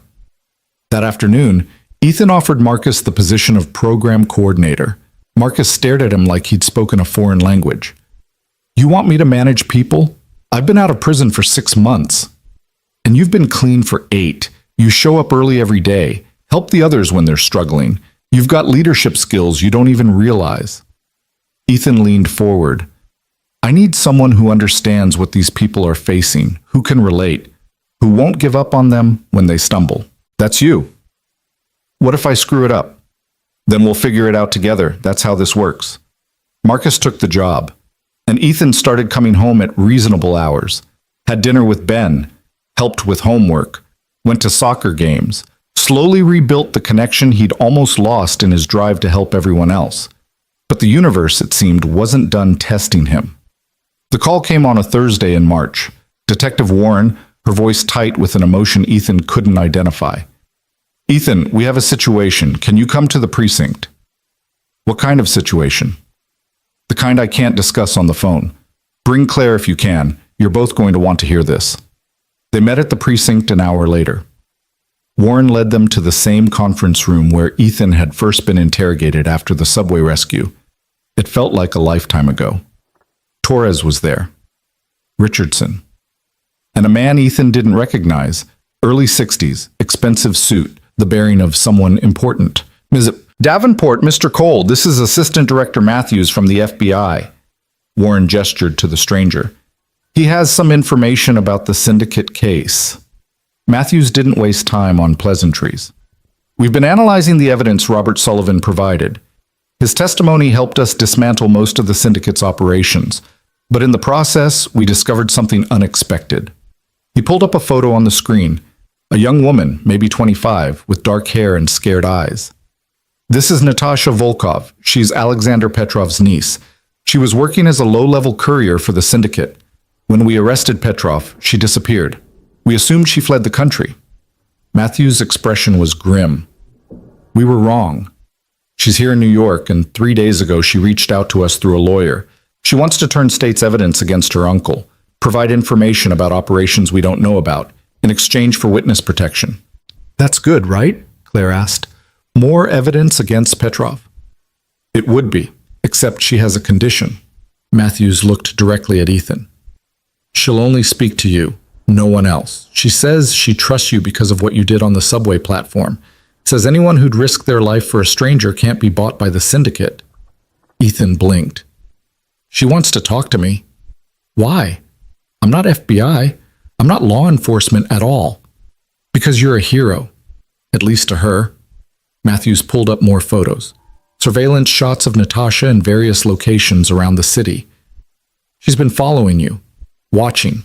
Trying to decide if she could trust you. Apparently she's decided yes, but only you. She won't meet with agents, won't talk to prosecutors, just you. This is insane. This is an opportunity. Richardson leaned forward. Natasha has information about syndicate operations in Eastern Europe, human trafficking, arms dealing, things way beyond corporate espionage. If we can get her testimony, we can take down networks that have been operating for decades. So, send me in, I'll talk to her. It's not that simple. Matthews's jaw tightened. Natasha is paranoid, believes the syndicate has people everywhere. She won't meet anywhere official. She's chosen a location, wants you to come alone. No backup, no wire, no weapons. Just you and her, in a public place where she can see you're not setting her up. Absolutely not. Claire's voice was sharp. That's a trap. Has to be. We don't think so. Torres pulled up more surveillance. We've been watching her. She's genuinely scared, genuinely wants out. But she's also genuinely paranoid. If we spook her, she'll run. We'll lose her and all the intelligence she has. Where does she want to meet? Ethan asked. Matthews met his eyes. The Morrison Street subway platform. Where you saved Lila. She says it's symbolic. Proof that you care more about saving people than your own safety. The subway platform. The place where everything had started. Of course it would come full circle there. When? Tomorrow night, 7 p.m. She'll be waiting at the north end of the platform. You approach her, talk to her, convince her to come with you to a safe location where we can properly debrief her. She agrees, we protect her, we get the testimony. Everyone wins. Except if it's a trap, Claire repeated. Then Ethan gets killed on the same platform where he almost died before. We'll have agents nearby, Richardson said. Not close enough to scare her off, but close enough to intervene if something goes wrong. Ethan will be as safe as we can make him. As safe as we can make him isn't very safe. Claire looked at Ethan. You don't have to do this. Let the FBI handle it. They can't. She won't talk to them. Ethan stood, started pacing. Look, I don't love this plan. It feels like every bad decision I've made rolled into one. But if this woman has information that can stop human trafficking, arms dealing, that's bigger than me being uncomfortable. It's bigger than you being dead too. I won't be dead. I'll be careful. I'll have backup nearby. And I'll be doing what I apparently do best, jumping into dangerous situations to help people. He tried for a smile. It probably didn't work. Besides, what's the worst that could happen? Don't! Claire's voice was hard. Don't joke about this. Don't pretend it's not terrifying. I'm not pretending. I'm terrified, but I'm going anyway. They argued for another hour. Claire tried every angle to talk him out of it. But in the end, Ethan's decision was made. He'd meet Natasha Volkov. He'd hear what she had to say. He'd try to save one more person who needed saving. That night, he had the conversation he'd been dreading. Sat Ben down after dinner and explained that he had to do something dangerous tomorrow. Didn't sugarcoat it. Didn't lie. Are you going to die? Ben asked, his voice small. I'm going to try very hard not to. That's not an answer. It's the only honest one I have. Ethan pulled his son close. Ben, sometimes people need help. And sometimes the only person who can help is me. I don't want to leave you. I don't want to risk not coming home. But I can't look at myself in the mirror if I don't try. Mom tried to help people too. She was going to be a nurse. Then she died. I know, and I know that's terrifying. But, buddy, we can't stop living because we're afraid of dying. Your mom taught me that. She'd want me to do this. She'd want you to stay safe. She'd want me to be the kind of man who jumps when people are falling. Even if it's scary, especially if it's scary. Ethan took a breath. If something happens tomorrow, if I don't come back, I need you to remember something. You are loved. By me. By Claire and Lila. By so many people. You're going to be okay. Not right away, but eventually. Dad, stop. And I need you to keep being brave. Keep being kind. Keep being the amazing kid you are. That's how you honor my memory. Not by falling apart, but by living a life that makes me proud. Can you do that? Ben was crying now. I don't want to do that. I want you to come home. Then I'll come home. I'll try my absolute hardest to come home. They held each other for a long time. And when Ethan finally tucked Ben into bed, he stood in the doorway memorizing his son's face, just in case. The next evening arrived with the weight of inevitability. Ethan put on comfortable clothes, jeans, a jacket, boots good for running if necessary. No wire, no weapon, no phone. Just him and whatever words he could find to convince a terrified woman to trust the system that had probably failed her 100 times. Claire met him at Davenport Tower before he left. She looked like she hadn't slept. I hate this, she said. I know. If you die, I'm going to kill you. That's fair. She hugged him suddenly, fierce and desperate. You changed my life, Ethan Cole. You saved my daughter. You made me remember what it means to be brave. Don't you dare die on that platform. I don't plan to. Plans don't matter. Promise me you'll come back. I can't promise that. Then promise me you'll try. That I can do. He took the subway to Morrison Street. The same route he'd taken 3 months ago with Ben. The same platform where everything had changed. It looked exactly the same. Fluorescent lights, dirty tile, the yellow warning line. But it felt different. Heavier. Like the platform knew what was coming. Ethan checked his watch. 6:58, 2 minutes. FBI agents were positioned throughout the station. He couldn't see them, but he knew they were there. Torres in a newsstand. Richardson dressed as a homeless man. Others scattered through the crowd, watching, waiting. The platform filled with evening commuters. People heading home from work, from school, from lives that didn't involve meeting paranoid witnesses about international crime syndicates. 7 p.m. At the north end of the platform, a young woman appeared, dark hair under a baseball cap, oversized jacket. She looked like she wanted to disappear. Her eyes found Ethan's across the crowd. Natasha Volkov. Ethan walked toward her slowly, non-threatening, hands visible, smile genuine. Natasha. She nodded. Didn't speak. Her eyes darted around constantly, checking faces, looking for threats. Thank you for trusting me, Ethan said quietly. I know that's hard. You jumped. Her accent was thick, Russian. Everyone else stood still, but you jumped. Why? Because she was falling. Someone had to. That's stupid. You could have died. Yeah, but I didn't. Natasha studied him. Whatever she saw must have satisfied her because she took a step closer. I have information about my uncle, about the syndicate, about things they do. Bad things. I know. The FBI wants to hear it. They can protect you. FBI is corrupt. Syndicate has people everywhere. Police, government. They will find me. Not if we do this right. Not if you let us help you. Ethan kept his voice steady, calm. Natasha, I'm not going to lie to you. Witness protection isn't perfect, but it's better than running. Better than looking over your shoulder forever. You promise I'll be safe? I promise we'll do everything we can to keep you safe. That's the best anyone can promise. She was wavering. Ethan could see it, the desperate hope fighting with learned distrust. Then her eyes went wide. Get down! She shoved Ethan hard. He stumbled backward as gunfire erupted. Commuters screamed. People scattered. And Natasha, brave, terrified Natasha, took 3 bullets meant for Ethan. She dropped. Ethan's training kicked in. He dragged her behind a support column as more shots rang out. FBI agents swarmed from hiding spots. Someone was shouting into a radio. Someone else returned fire. Natasha was bleeding, a lot. Her eyes found Ethan's. Sorry, she whispered. They followed me. I tried. So careful. Don't talk. Save your strength. Ethan pressed his hands against the worst wound, trying to stop the bleeding.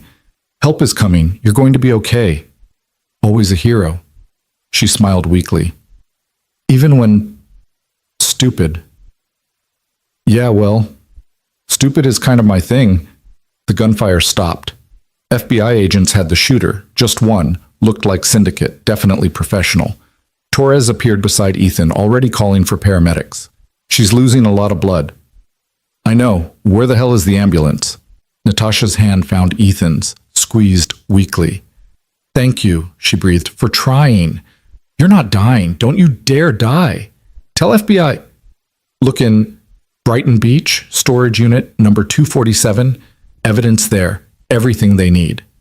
You can tell them yourself when you wake up. If I don't, her eyes were closing. Tell them I tried to be brave, like you. You are brave. You saved my life. That's pretty damn brave. But she was unconscious now, and the blood wasn't stopping, and Ethan had been in enough bad situations to know what death looked like when it was winning. The ambulance arrived. Paramedics took over.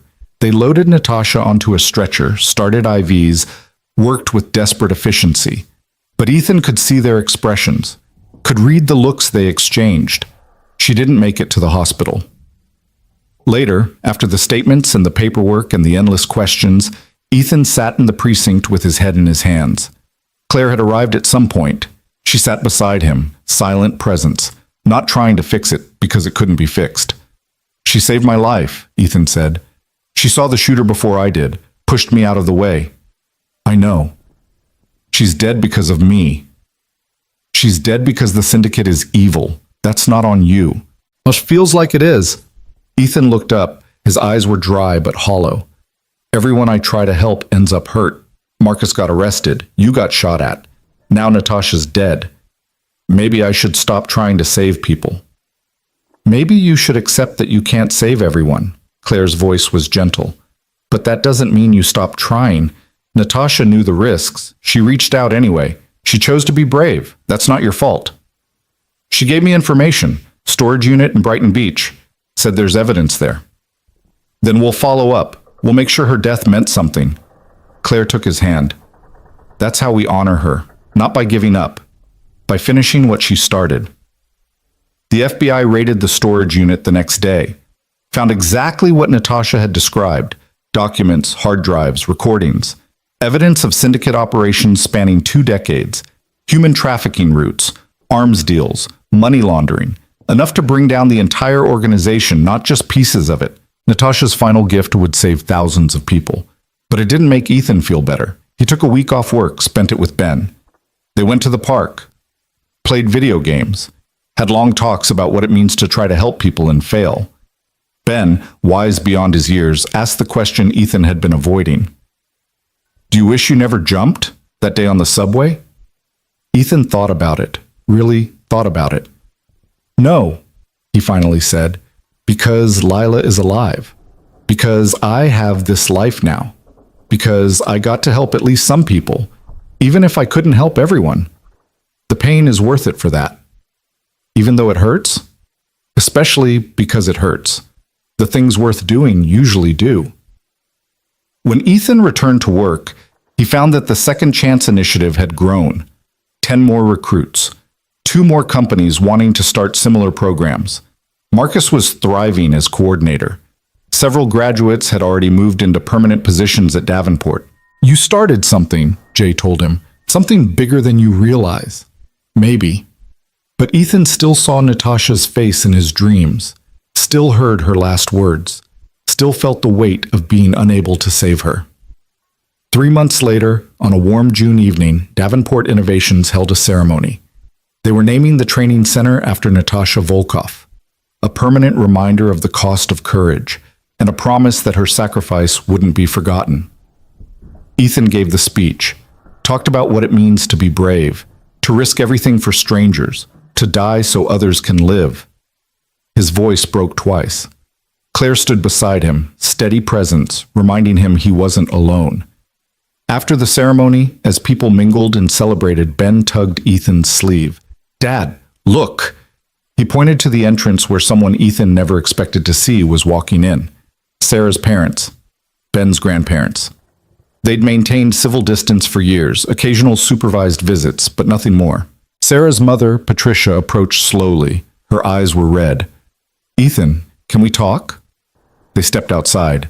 The evening air was cool, comfortable. We've been following the news, Patricia said. Everything you've done, the subway, the company, this program. We've been watching. Okay? Ethan wasn't sure where this was going. We were wrong. The words came out difficult, painful. When Sarah died, we blamed you. Thought you couldn't take care of Ben. We were wrong. You've given him a better life than we ever could have, and you've become... She stopped, started again. You've become the man Sarah always knew you could be. Ethan's throat was tight. I'm still figuring it out. Every day. But you keep trying. That's what matters. Patricia looked toward the building where Ben was playing with Lila. We'd like to be part of his life, real part, not just occasional visits. If you'll let us. Sarah would have wanted that. Ethan knew it without question. Yeah, he said. I'd like that too. That night, after everyone left and the building was quiet, Ethan stood alone in the training center that bore Natasha's name.